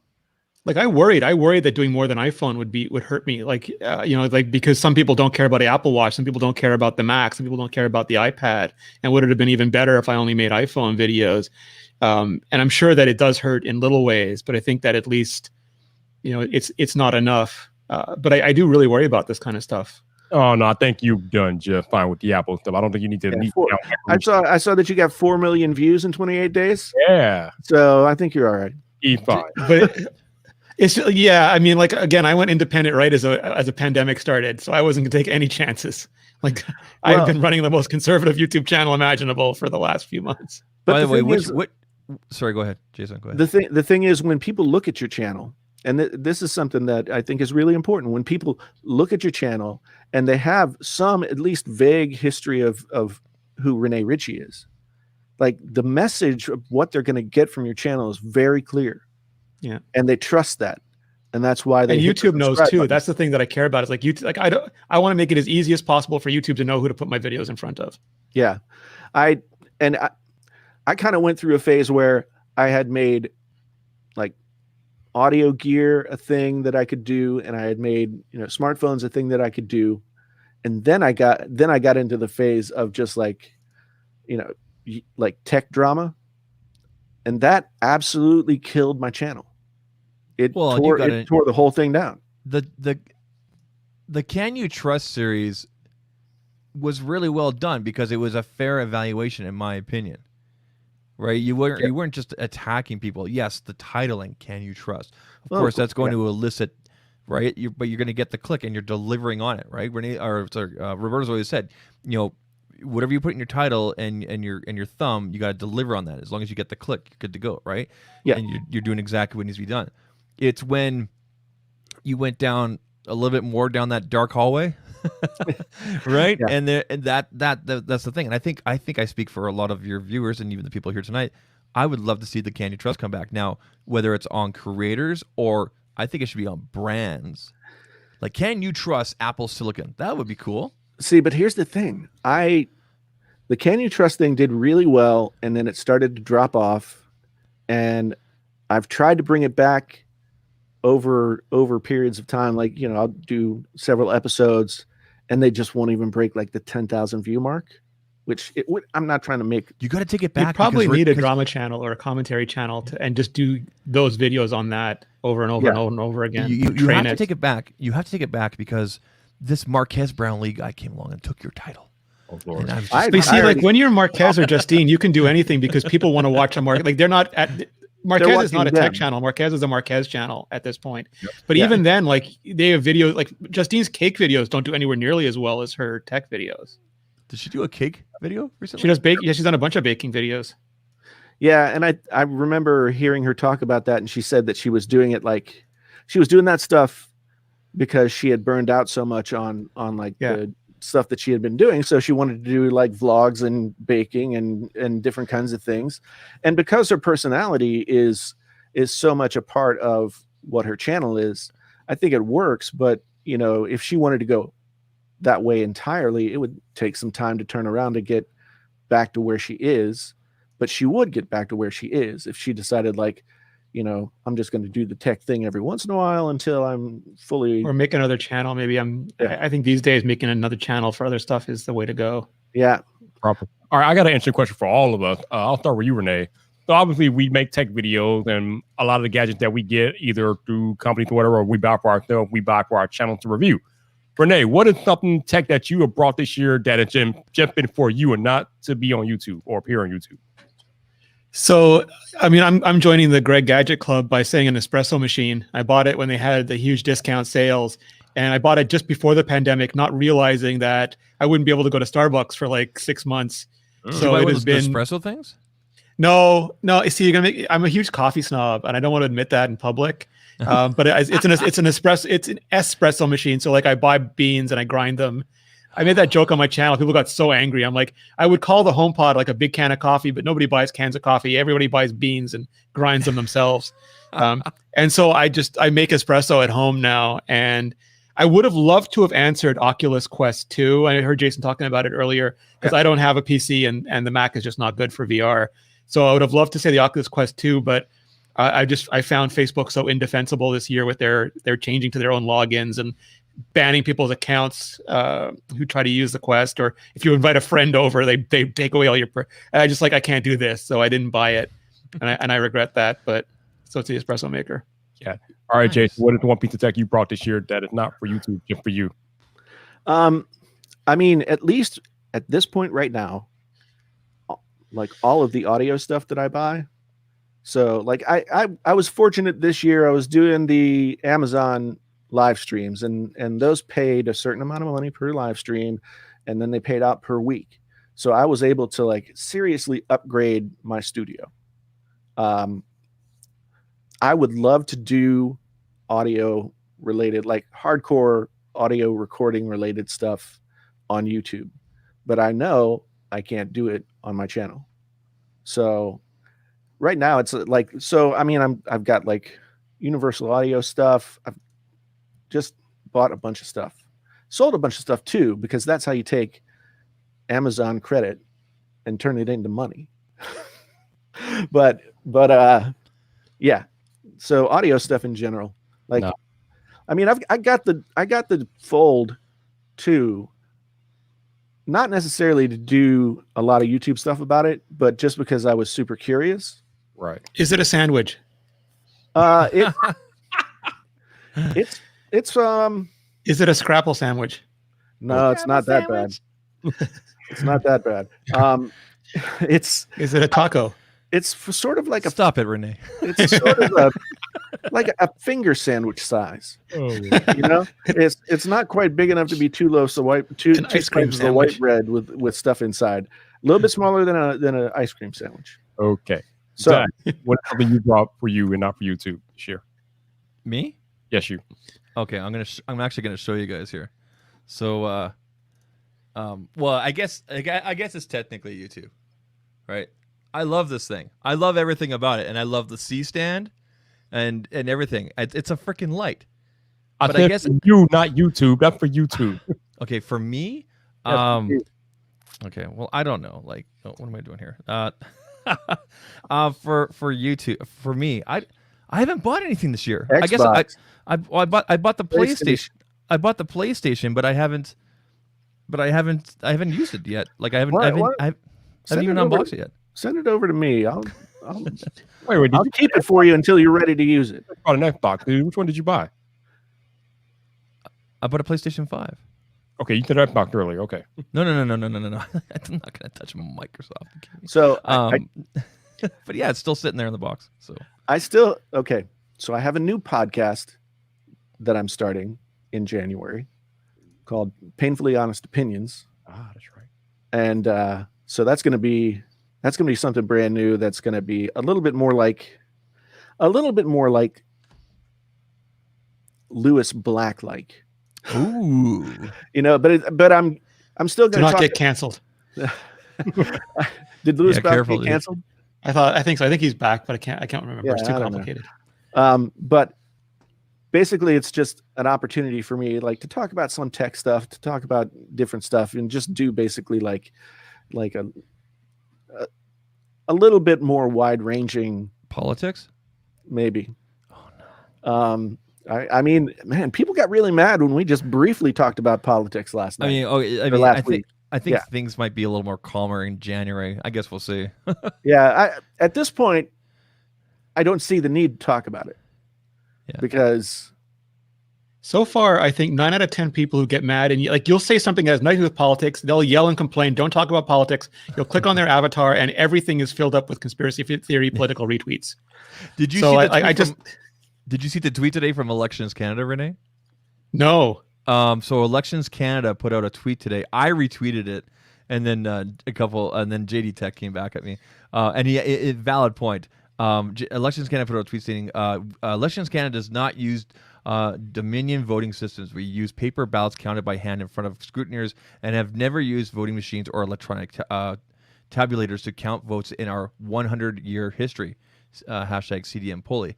And then, JDTV came back with a valid point. I mean, we're like 1/10 of the population of the United States, so of course we can count by hand. The nice thing Right? about Canada is that, like, when they call an election, you have like 6 to 8 weeks of campaigns. That's it, not 2 years.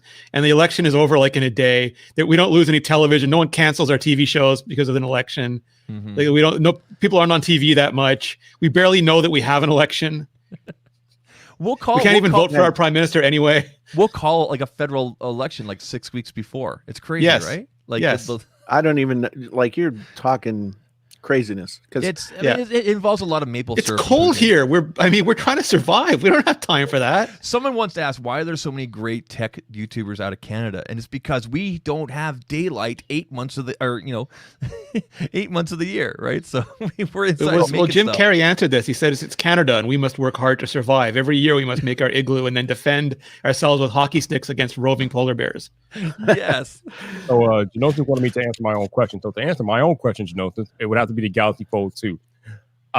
Didn't really bought it for YouTube. I just brought it for me because, like I told you guys, I heard so many of your favorite YouTubers talking about the original one last year, and they would not shut up about it. So I'm like, you know what? This year I'm going to make sure if it's available on Verizon, I'm going to get my hands on the Fold 2, and I did. And now I completely understand why they would not shut up about it because Now I've got you 2 days left shut with up my about fold. it. What'd you say, Jason? I've got 2 days left with my fold. Are you going to keep it? No, I am not going to keep it. Ah, It's I'm not almost like surprised. it's What almost if they like offer you $100 to keep it, like Travis? it's almost like the inverse of the iPhone 12 Pro Max. It when you open it up all the way to its, like, its most usefulness, it is so awkward to try and use it. It's like holding it like this. It's like I'm holding, I don't know, some kind of. It's just weird. And then It's a Kindle. Well, yeah, which I love. I love the Kindle. This is a perfect Kindle size. But as I said in my video yesterday, I found that the iPhone 12 Pro Max is just about a perfect Kindle size as well. Like, it doesn't look too scrunched up. So You don't find it too wide? what, the Fold or the No, the iPhone? the iPhone Pro Max, and no matter whether it's 11 like last year's or this year's, there was a comment. I can't remember who made the comment on Twitter about how people are complaining about. Apparently people are complaining. I don't know who these people are, about how big the iPhone 12 Pro Max is, and I replied back with, at 6.5 inches, 6.5 inches, I find my 11 Pro Max a little wide, but at 6.9 inches. The Note is so comfortable because Samsung makes them a little more narrow, and I See, love that. It's 6.9, but it's 6.9 at a longer angle. Yeah, that's the thing, right? Because it's like I said, narrow, right? So I mean, I've had a lot of people in my comments kind of talking about that too. It does. I mean, it feels perfect size-wise in my hand, but I have relatively large hands, I guess. So it feels fine. The one thing that I will say, and this is something that people pointed out in the comments of my videos, and I didn't really think about until they did, is that when you do the pinky hold, it gets a little uncomfortable. it hurts after a while, right? Yeah. So I mean, and that's one thing I can say about the Fold is even though the Fold is heavier, it's like 9 point something ounces in the iPhone 11 Pro Max is 8. Even though it's a little heavier, it's distributed differently, so you can pinky hold with it. But it's just in that weird in between space where if you're trying to watch something, like I don't know, it's almost like too big or not big enough. It's just kind of right in that weird gray area. But yeah, I have to return it. If money were no object, I would keep it, but it is. So that's kind of the long and short of that. I didn't realize it was coming up so quickly. I haven't filmed the content that I wanted to film about it. But so coming up, we're at over 90 minutes now, just so you know. Yeah, I see the time. I know. I'm doing the host thing. Thank you. I appreciate it. No, I do think that the iPhone 11 or 12 Pro Max is my favorite iteration of the iPhone ever. As you know, and basically that's what I said in the video that I put out yesterday. And it's not me just being like, trying to draw people's ire or being hyperbolic or anything like that. The truth of the matter is, this design, this squared off slab design. I was waiting for you to say flat because that's probably a major factor as well. Well, I mean, yeah, flat screen makes a big difference, but this design that's reminiscent of the older iPhones, the 4, the 4S, 5S, all those things. That was always such an amazing phone to hold and just feel in your hand.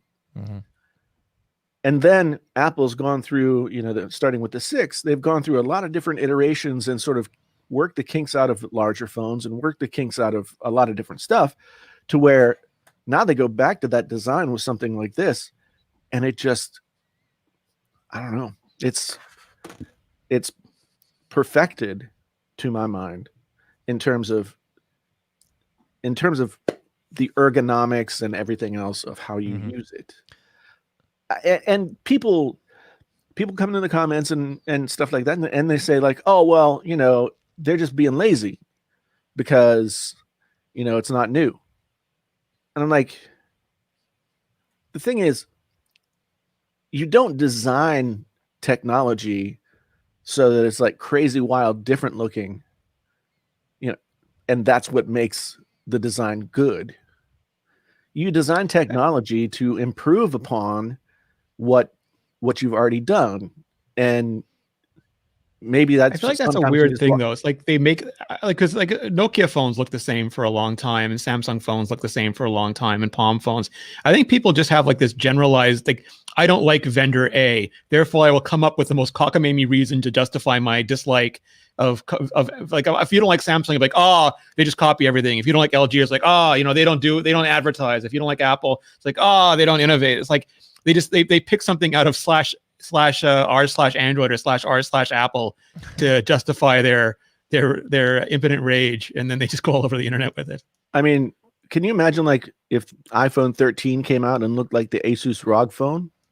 Like it's got cooling fins. Like if they've solved every other problem to the point where you're really upset that it looks like this, that's fine. But there's so many things they still need to fix that's like low down on my list. Yeah, and I also kind of feel that way about the designs of the new Macs.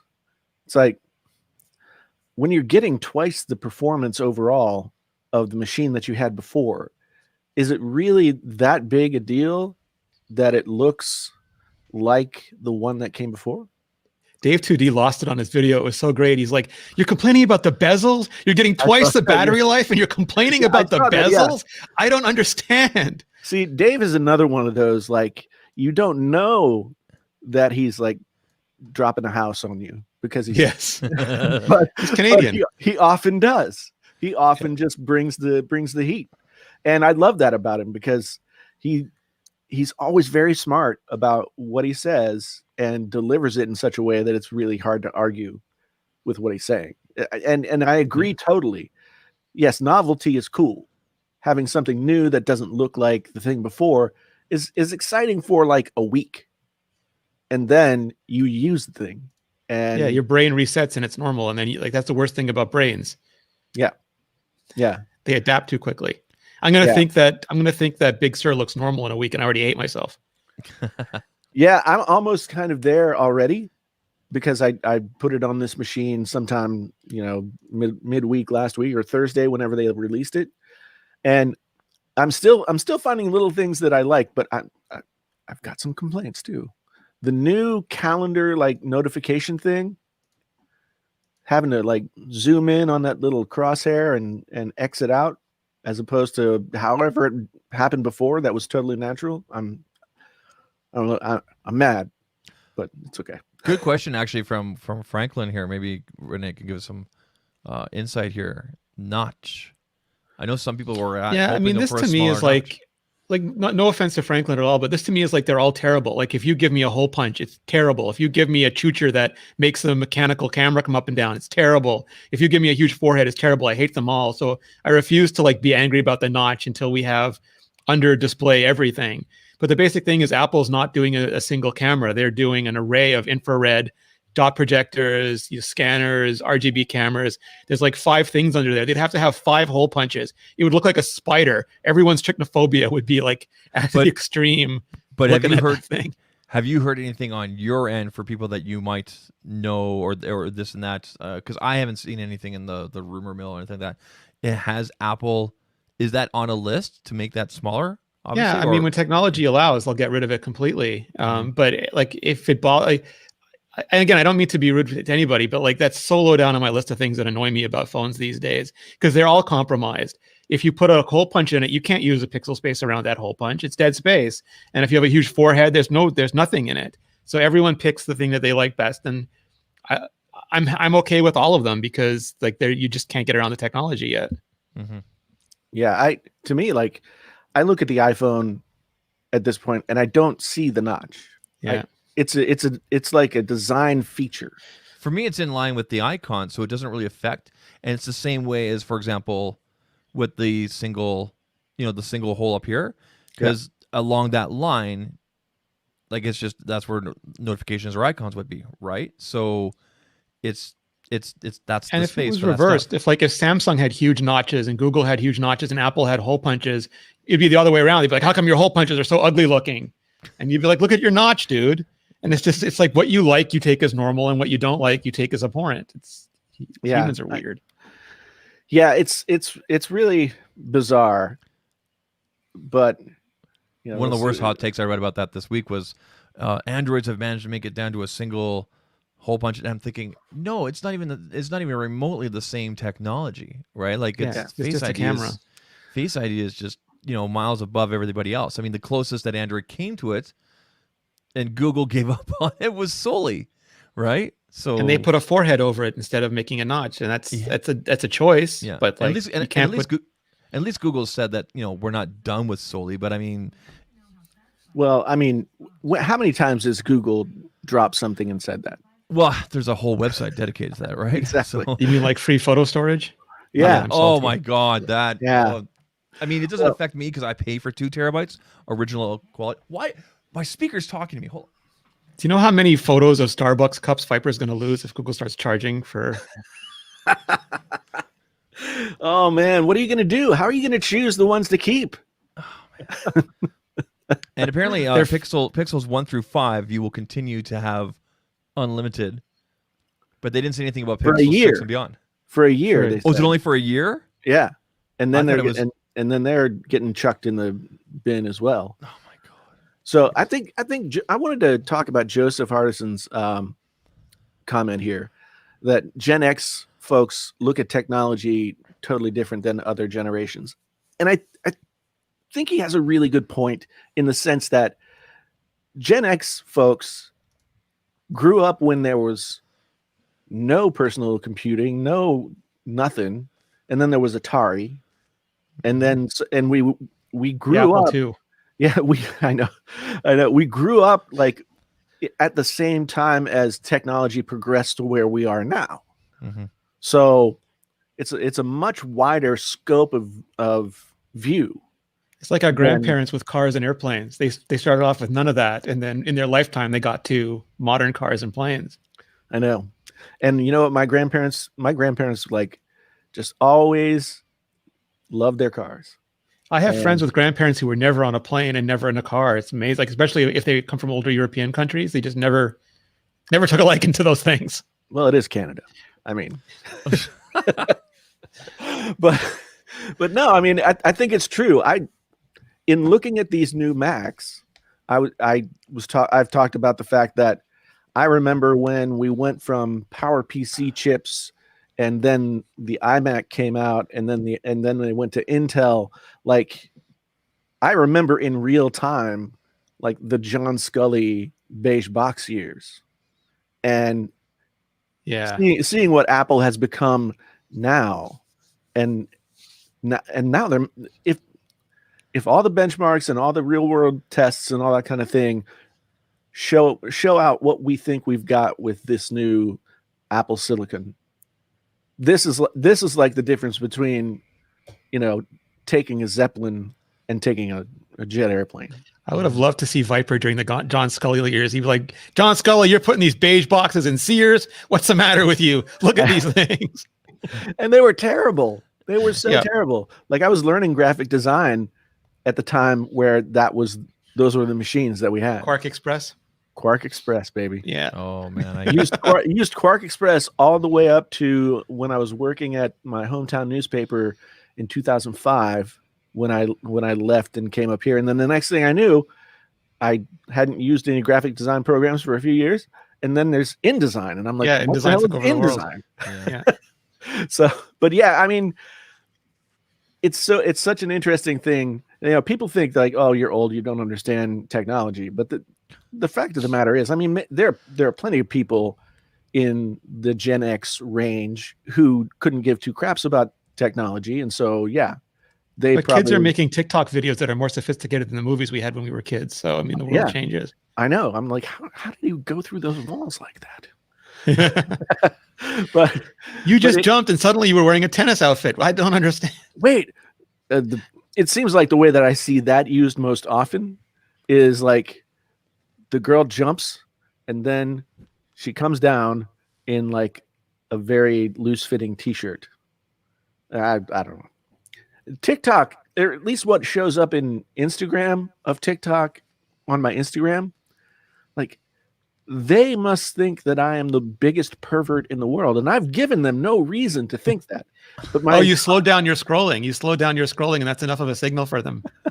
I mean, it's weird. Like, my entire Like if I search- slow down scrolling over a Galaxy Fold, it's going to give me like Samsung pictures for weeks because like, he slowed down his scrolling. He must really secretly like those Galaxy Folds. I just like the song that they're dancing to. I don't.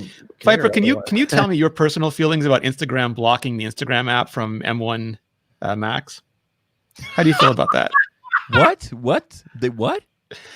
So every iPhone or iPad app will work on a Mac unless the developer checks a box saying hard no, and Instagram said hard no.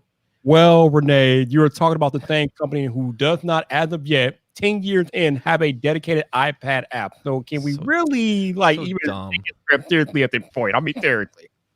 No. Yeah. Why not let us have that happiness? Well, it can't be. I mean, a they're good- they're so busy putting those stupid icons and shopping carts and everything all over Instagram. What a dumpster fire that thing is now. Overnight. I don't understand the business thought process behind limiting the use of the app really to just phones. I don't. They probably want the data you get from a website because Apple can't filter it for privacy. So if you go to the website, they get everything. I mean, do we really need? I mean, it's. I mean, this is my. I mean, everybody can tolerate this. People going around taking pictures, but do we really want a whole bunch of people walking around going? Come on. No, but when you're at home, you're browsing, you're going through your feed, you're looking at all the pictures. It's a sit back, relax, feet up sort of an experience. No, I don't understand it. Me and I just think we're talking about this on the podcast. The iPad is the perfect platform for the Instagram app. Yeah, they refuse to make an iPad app. I don't understand this stuff. I don't get it. It'd be so nice to edit your photos on before you post them. It would be just so Well, great. that's what I do. I use Darkroom or something else and if I make tweaks here and there, and then I airdrop it to my iPhone to like an animal. You've got to airdrop it to your iPhone like an animal. Oh my God, 3 extra steps. But still, yeah, I do agree with you, but it's kind of funny, right? It's first world problems, right? Man, So, AirDrop has become so much a part of my workflow. yeah. I think, oh, maybe I'll take this picture with this Android phone. And then I'm like, but then I would have to like send it to Google and then download it from there like an animal. Yeah. But I mean, it is very weird. And I don't understand why Instagram does that. I just don't get it. And the thing is, like, I've been on Instagram I came late, but I've been on there for a while now, and I still don't feel compelled to post things. You know, it's just, I don't know. I know people make entire careers out of like curating their Instagram, but I find Instagram is kind of like Twitter, whereas if someone's like really into Instagram, they're not on Twitter, and vice versa, right? So I mean, they can fleet now. They can fleet their tweets. Isn't that neat? I just saw the update. Like they just pushed the update to my Android here. I saw the thing along the top and everything. Anyway, but like I've had a lot of luck on Instagram doing product shots, like pictures of stuff I'm reviewing, not necessarily posting pictures, like posting pictures of this, but not pictures of that I've taken with this. right. Or the first picture has to be this, and then a couple that I took, and then more pictures of this, for example. I haven't touched my personal Instagram in probably about 6 months. Like it's on there. I never go on there. So My problem is that my personal Instagram became my painfully on a stick Instagram. I know I scrolled through it. I'm like, why is this here? Shots fired on the podcast. Shots fired on the podcast. Where's the button? Where's the button? Push it. Oh, he's holding out on us. He's push it. Cucumber. The button now. You want the button? Huh? Hold on. Okay, push it. Oh, shot fired! Shot fired on the podcast. You asked for the button. You asked for the button. Oh my goodness. Okay, let's wrap up with a question that was up in the chat a little bit before. Will Apple ever give us 1 terabyte of iPhone? Yeah. I think they will. I don't know. They like. I mean, if you're recording all this HDR video now, I mean, But they released the 128? phones. I mean, 512 is the ceiling. Yeah. And then you got people that want that Samsung anything. Samsung earlier this year started including 8K recording on their phones. So if Apple goes down that road at some point, you Dude, better. the 8K is crazy on here. It's insane. I kind of feel like, shoot your AK. Nobody can see it. I mean, I can't tell the difference. I had to use stabilization That's with the it. same thing I told Marquez, but he was like, you can crop down to 4K and all this stuff. I'm like, nobody can watch that stuff. Yeah, you're. I would just be like, yeah, you're a dork. Oh, Okay, well, Cropping. here's a question. Okay, so about kind of this is a good way to end it off. Okay, so this year, with everything that's been going on and everything like that, we've seen the rise. I wouldn't say the rise, but obviously more interest in like tier 2 or mid-level, or if you could call them value, you could call them budget devices. Okay, so Right. so on the Apple end of things, that would definitely be the iPhone SE 2020. With Samsung, for example, it could be the S20 FE, for example, Pixel 4a. Okay, how do you guys think? We'll start with Renee. How do you guys think going into 2021, given what we know now and the way things are right now? Do you think that trend will continue? Like really great mid tiers? What do you think, Renee? I think as the market matures, it becomes more and more like a mature market. Like like there's refrigerators at every price point. There's cars at every price point. You start segmenting based on lifestyle and based on demographics and based on interests. And I think that's just going to continue. So, like while there's sort of like outlier phones now, like the Wing and like the Fold, and it's just going to continue to where they make a broader selection of phones at every price point, like especially massive vendors like Samsung and LG who already know how to do the appliance game. I think that's ultimately really good for consumers. You pick the money you want. Like, I'm only going to spend $500, and you'll have a wide range of phones to choose from with like slightly different quirky characteristics. Well, I think too that basically we're kind of already there. There are a lot of really high quality mid-range phones, and then Pixel took the Pixel line down to a mid-range and a sort of in between flagship and mid-range device with the Pixel 5. And I think we are transitioning into this place where flagships will exist, but they won't be the end all be all. They won't be the thing that the company has to sell in order to make their nut every quarter, right? And so flagships might become more of a niche market, for the people who are enthusiasts or have money to burn or whatever, and the mid-range phones, I think it's safe to say that mid-range phones today, $500 phones today, like this TCL, which is a $400 phone, which I still haven't taken out of the box. Sorry, TCL, I'm getting there. Oh, geez, I'm breaking things. Anyway, $400 for a 5G phone. Build quality is solid. If that's all you need, then that's where you should go if you don't care about the other stuff. There's always going to be a market for the latest and the greatest and the unusual and stuff like that. But I don't think it's going to be the big news. Like anytime in years past, anytime a new iPhone came out, it was like international news. And now it's kind of like, oh, here comes the iPhone. Yeah, like the when the iPhone 12 was released here, like I think the new on the national and the local news, they dedicated maybe a 15-second blurb, whereas in the past it was always like a 5-minute thing, right? Yeah. Whereas like, to put it in newspaper terms, like it might have been like a bottom row story on the front page, or at least on the sort of like lifestyle page or whatever, and now it's been shortened to a brief that just gets stuck in with other relevant news stories. So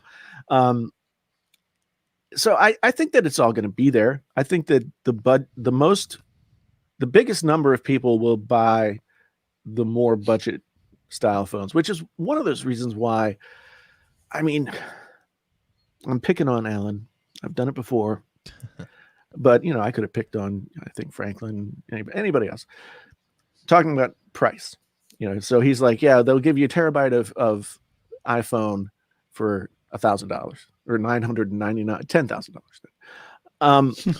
The thing that's weird to me about this, I mean, yes, Apple has traditionally been more expensive, but over the past few years, Apple has kept the prices for their phones pretty much the same. I mean, the base model Pro Max is the same price as it was last year, is the same price as it was the year before.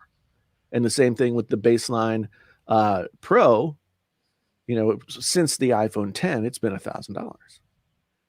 And I mean, it's neither here nor there. I'm glad that they've been able to sort of stabilize the price structure, and that's good for people. And they've given us other models that are much more affordable along the way.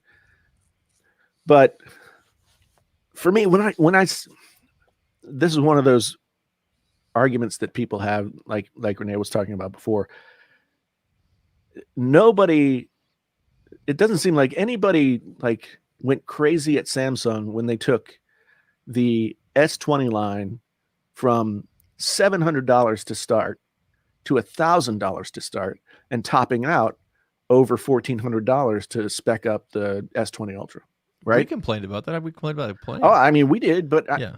What I'm saying is there's always that weird double standard. I just think Apple's being unfairly sort of sort of targeted. But Like the S20 FE is everything that Samsung should have done this year, right? And if I had purchased an S20 or S20 Plus or whatever they call it this year, man, I'd be angry right now because that that FE is everything they should have done. Like there's everything about it is great.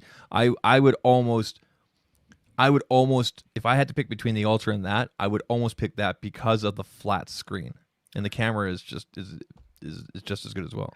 Well, I think the FE is the consummation of Samsung learning that there is a finite amount of water in the tank. Mm-hmm. You know, like maybe 2 years ago you could have charged like crazy prices, but with their phones coming out in February and then the pandemic taking hold in the next month, I just think that totally rewrote the whole book. Mm-hmm. So nobody's going to buy $1,000 baseline Samsung S line phone, right? It should be interesting to see what Samsung does going into 2021, because if the rumors are true and the sources are saying everything right now, we can expect the S21 in January. So if that normally comes out in March, April, what else is Samsung doing? Are they moving up anything else, or are they still going to do the Note in August? And before anybody says, "Oh, they're going to combine the Note with it," no. The Note, that Note name is so powerful. But I've got some poop on that. And I've seen it from multiple different sources at this point. Okay. The Samsung leakers or tippers or whatever they are, mm-hmm. who usually are able to get at least like code names for the devices by this time, and they, you know, if it's earlier, then they should have had it earlier. They've got S21, S21, you know, Plus, Mm-hmm. Ultra, Mm-hmm. S21 FE. I think it's like two or three fold models. 3 of those phones will have S Pen compatibility, but there is so it'll be a feature you purchase separately. No idea. You buy it separately, and there's a case that you can put the pen in. I think Android Central confirmed that today too, and so did Max. First I've ever heard about this. Okay, but there's no Note 21 anywhere. Like, you know, I saw a couple of videos titled today, like the Note 21 disappears. No, well, Note becomes a fold, right? Like the S becomes the Note, and the Note becomes the fold. Here's why the Note doesn't disappear. This is why. Note 7, and what Samsung had to go through to recover with that and keep their name good with that Note name, and here we are now with the Note 20, or technically 11, I guess it is, or whatever, right? But you got to remember by 2021, the Note 7 was 6 years ago. So I think that they've got the Fold, and I remember now what I saw. There's going to be the Fold 3 and then the Fold 3 FE. And among those S line phones and the Fold phones, there are going to be 3 S Pen compatible phones.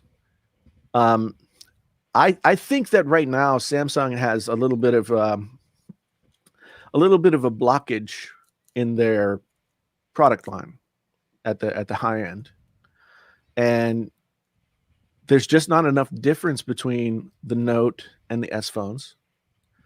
The differentiated Note phones, like, you know, the Note 10 or the Note 20 versus the real Notes. I don't know what their sales numbers were, but I don't imagine they were spectacular.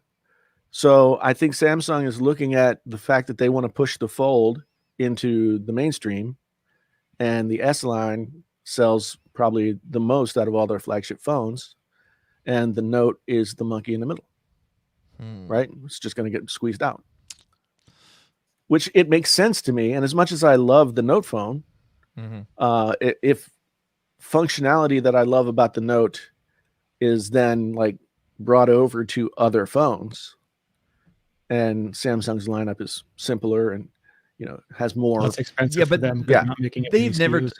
But Samsung's never done simple. They flood the market. Like the Galaxy line is obviously their top of the line to that, but I mean the majority of their sales, or at least here in Canada, have always come from the tier 2s like the J23 and the A. You know what I mean? That's always been their strategy. They've always flooded the market. That's what they've always done, and it works. But I feel like they are not looking at the tier 2 phones in the same breath as the flagships. I think if it was me, I would be looking at, okay, so what are our flagship models doing this year? How does it compare to the last year and the year before? And, you know, knowing that we have this new technology that we're bringing out, et cetera, I'm going to imagine that, to me, the FE looks, the S20 FE was someone hit the emergency button. Mm-hmm. Someone said, emergency, we didn't sell any S phones. Yeah, I don't think the FE was. I don't think it was originally on the planning. I think on the map. I think they just had to take all the best stuff and say, you know, we got to sell some phones. Hopefully, the holiday season, Q4, will save us. Mm-hmm. But emergency, our flagship phones are in the toilet. Yeah, it fits right in between the S20 Plus and the S20 Ultra. So it's, I mean, if it was part of the original plan, they should have released it along with those 3 other devices, make it 4. So yeah, I definitely, because I mean, whether you believe the marketing or not, they said it right there in their own marketing. You know, we listened and can't wait to show you what we brought for you. We listened means we fucked up. Yeah, yeah. There you go. Yeah. I mean, that's what it means. Yeah, and so they're readjusting, and I think we're going to see a much leaner, meaner Samsung lineup come next year with some much more reasonable pricing, and they'll become a choice again. Like Apple keeps their flagship model prices basically the same. Mm-hmm. Then they make a cheaper overall phone. value. Like the thing is, like when you buy an iPhone for $1,000, it's $1,000, but you're getting 4 to 5 years of updates. You're getting incredibly high resale value. You're getting all the free stuff the Apple Store gives you, all the free software Apple gives you. And if a competing company can sell $1,000 phone with 5 years of updates with really high resale value, I mean, like the overall value prop is just really, really different. And I'm not saying that justifies the upfront price, but it is part of what you're paying for, is that build quality and that support and all that software and yada, yada, yada. And I think now that people are spending more, like Android phones used to be, you know, differently priced than iPhones. And that was part of the attraction. And over the years, they've come up to the same water level and then risen above it in certain cases, right? But we all know that when you buy, you know, an S20 or a Note 20 Ultra or something like that, it's like buying a new car. You drive it off the lot and you lose like 40% of its value. Yeah, Android was it Droid? One of the Android websites, I think it was might have been Android Central. They did an analysis over the last 5 years. And yeah, it's something like 40-45% with Android that lose right away. Sorry for the dinging. So yeah, so I just think that, you know, for better or worse, the value proposition of Apple is becoming more apparent to more people, and Android, you know, they have to figure out a way to make their products as attractive in that long-term equation. Mm-hmm. You know, so it's, I mean, it's not to say that Android makes terrible, you know, Android manufacturers make terrible phones or anything like that. I mean, the Note 20 Ultra, the Z Fold 2, the LG V60, you know, they're beautiful phones. They're well made and they are spec filled. The Velvet's not bad, right? Yeah, the Velvet is the Velvet at $700 is a crazy value, right? So they're not making bad phones. It's just that the market for them is totally different. And I think that certain manufacturers try to take the ball and run with it with, you know, more money. And they just sort of reached their ceiling, and now it's time for recalibration. And a lot of it has to do with COVID and all the things that have come out of that, people losing their jobs or, you know, being off work for a while and all that kind of stuff. All of that impacts every company. You know, it seems like Apple is impervious, but then again, they've got like $1 trillion in on-hand cash or something like that. So yeah, it's It's a different thing. You know, and there's a reason why I made a video that said, you know, the iPhone 12 Pro Max is the best iPhone ever. The best iPhone ever. Because there's no value in arguing about whether or not an iPhone is better than a Note 20 Ultra. There's no value in that. They're not comparable in enough ways anymore to, I mean, you can say I like this better or I like that better, but it's totally ice cream subjective. sundae versus cake. Yeah. Yeah. It's totally subjective at this point. I think it starts with which operating system do you like better? Yeah, And like then that guy. that's going to direct you because no one's going to say, Or it's all your family on iMessage. I mean, there's just so many. Yeah. Or do you have a Samsung TV and you really love the compatibility? Like, yeah, so many things. like Yeah. the 12 Pro Max. Let's just say, for example, it has the best camera, right? But let's say, for example, you're used to an Android ecosystem or a Samsung ecosystem. Are you going to go buy an iPhone? Because no, you're going to get the best Android, the best camera, because that's going to be a more overall experience for you. You get a better experience. You're not going to get that iPhone just for the camera. So it Right. definitely starts with that user experience, right? So, Yeah. And I mean, iPhones of 4 and 5 years typically hold like between 40 and 20% of their value. Mhm. I mean, you use an iPhone for 3 years and sell it for 30% off of what its original value was. It's silly. I mean, that's really incredible. I mean, all Apple products hold their value like that. And it's a testament to the longevity that they have and the build quality, et cetera, et cetera. It's like So the laptops too. My godkids are using my 2012 and 2014 MacBook Pro. My Nehalem Mac Pro, which must be 11 years old by now, is still going strong. Like those things are built like little tanks. I don't know how to shut off the dings. I'm sorry. we're not hearing anything. Okay, good. Good. Yeah, 'cause we somebody's were with texting me. we were with Ecamm. I know. All right, I'm gonna man. figure out the Ecamm though, because like I said, very free. very powerful. Yep. And free for Yeah. a year. But you can't do this. No, you can't do this, not yet. But that's okay. I mean, if we wanted to Skype in, we could do this. Ugh. Right. I haven't logged into Skype for years. I Do people I still use haven't Skype? for video conferencing, yeah. And for podcasting, it's still that because those Kazaa people made a good codec for really like it's like the AK-47 of podcasting. Yeah. Solutions. Stop coming here with your cynical answers, Renee. Okay, we're supposed to be. No, getting but it's angry also right it's a hot garbage Electron app. I'll give you both sides of the story. now. Okay, Yeah, there so- we go. All right, if anybody has like an M1 MacBook laying around that they can just give Viper, send it out. I am I'm tired sure Greg has like 13 of them by now. I was You gonna know what? say, You Greg, just of fan kick up when I'm on stream. Every time I live stream on a MacBook that's Intel, the fans lose their mind every time without fail, mine kicks on sometimes, not all the time. all the time. so Like right now. here's what you do, Viper. You cancel that Xbox order and then take that money and spend it on a Mac Mini. No. When you get that Xbox, just flip that sucker Sell for it on double. eBay for. Do it. I saw a headline today that said people are they're paying anything from like $3,000 to $30,000. That's on crazy. these new So consoles. the PS5 is 525 Canadian dollars roughly. We'll round it 525 on our local selling site. Do you guys have Kijiji in Montreal, Renee? Yep. So here in Calgary, they're going for anywhere from 9 to 1,100, which is about double, right? Yeah. And they're moving. So I think you could. I don't know how it is down there, but I think Viper could make a choice. Viper, they're in Yeah, Chicago. Flip one of those Yeah, suckers. They're in Chicago. There's a lot of competition. You know, there's a lot of people wanting to buy those things, and you could Yeah. just Who are you, bruh? Man, this has been my life for the past 5 days trying to find one of these Xboxes in this area. It's like impossible. And I'm you just said, saying. You said know, Chicago, right? So when you do go to flip that, wear the proper gear. You know, I'm just saying. I mean, the statistics. Hey, man. Thank you, Vincent. Yeah. Thank you, Vincent. I have this feeling that Viper Oh. lives in like a very calm suburban area. Am I right? Oh, Viper lives in a nice area. not always. Okay. We had a hostage situation like a year ago go around here. Then there's like I had a shootout at a bank or something. It get a little crazy out here.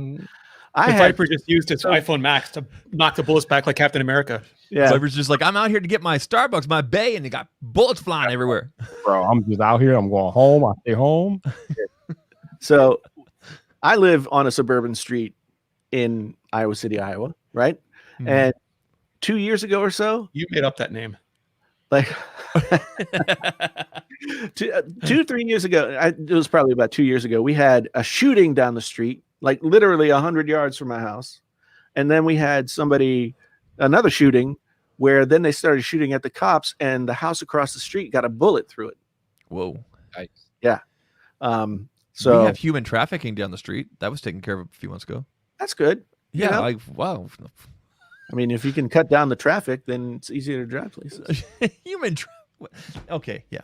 But yeah, I read it on the news and I'm like, that's our street. I know which house that is. Yeah. Yeah. Vincent, thank you for the super chat. Much appreciated. And more I time. think, woo, yeah, I think it's time to go. I think it's time to be done. We've just kind of talked to like we do, It's been fun. but we've worn out the topics. Thanks, Renee, for coming on. We know it's Yeah, of late course. out there, but you're like, I don't think you sleep anyway. I think you're just injecting the coffee now straight into the Oh, please. I fully expect to leave here and see 3 more Viper videos uploaded. Only one. See, I thought about trying to get my video done tonight, but I know that, like, you know, YouTube shows you those blocks of time when people are on watching your stuff, and I'm like, the real time. yeah, if I put out a video at like 10 I need o'clock, a Viper Big Sur Memoji video. I feel like that's all these Big Sur users need to know how to make their Memoji, or it's going to be an ugly world. yeah. See, that's another thing that I've been thinking about a lot is, you know, one way to go with company specific, like Apple specific content is not only do the tech, but also do like the how to and stuff. Like when I had that iOS 14 video end up on trending, I was like, what? Very strange. But, you know, it's the teacher in me I just want to teach the people. I just Do it, want to Jason. teach the people. Make them learned. Learn. You get over here and learn this stuff, or I'm going to come at you with a switch. I got me a cane rod. All right. Well, Do we hit the music or do you have anything else to say? I'm just being stupid now. So go ahead. Okay. All right, here we go. Yeah. We've had another fine episode of the Painfully Honest Tech Podcast. As always, thank you to co-hosts Zach and Viper. You know, you can find where to find them down in the description of this video and in the description on this podcast. And of course, the one, the only, the tireless Renee Ritchie comes on and teaches us all about the Mac. And that's what we need. That's what we need. I think we've made people's lives easier tonight because there's just so much knowledge flying around. I'm glad we made it here.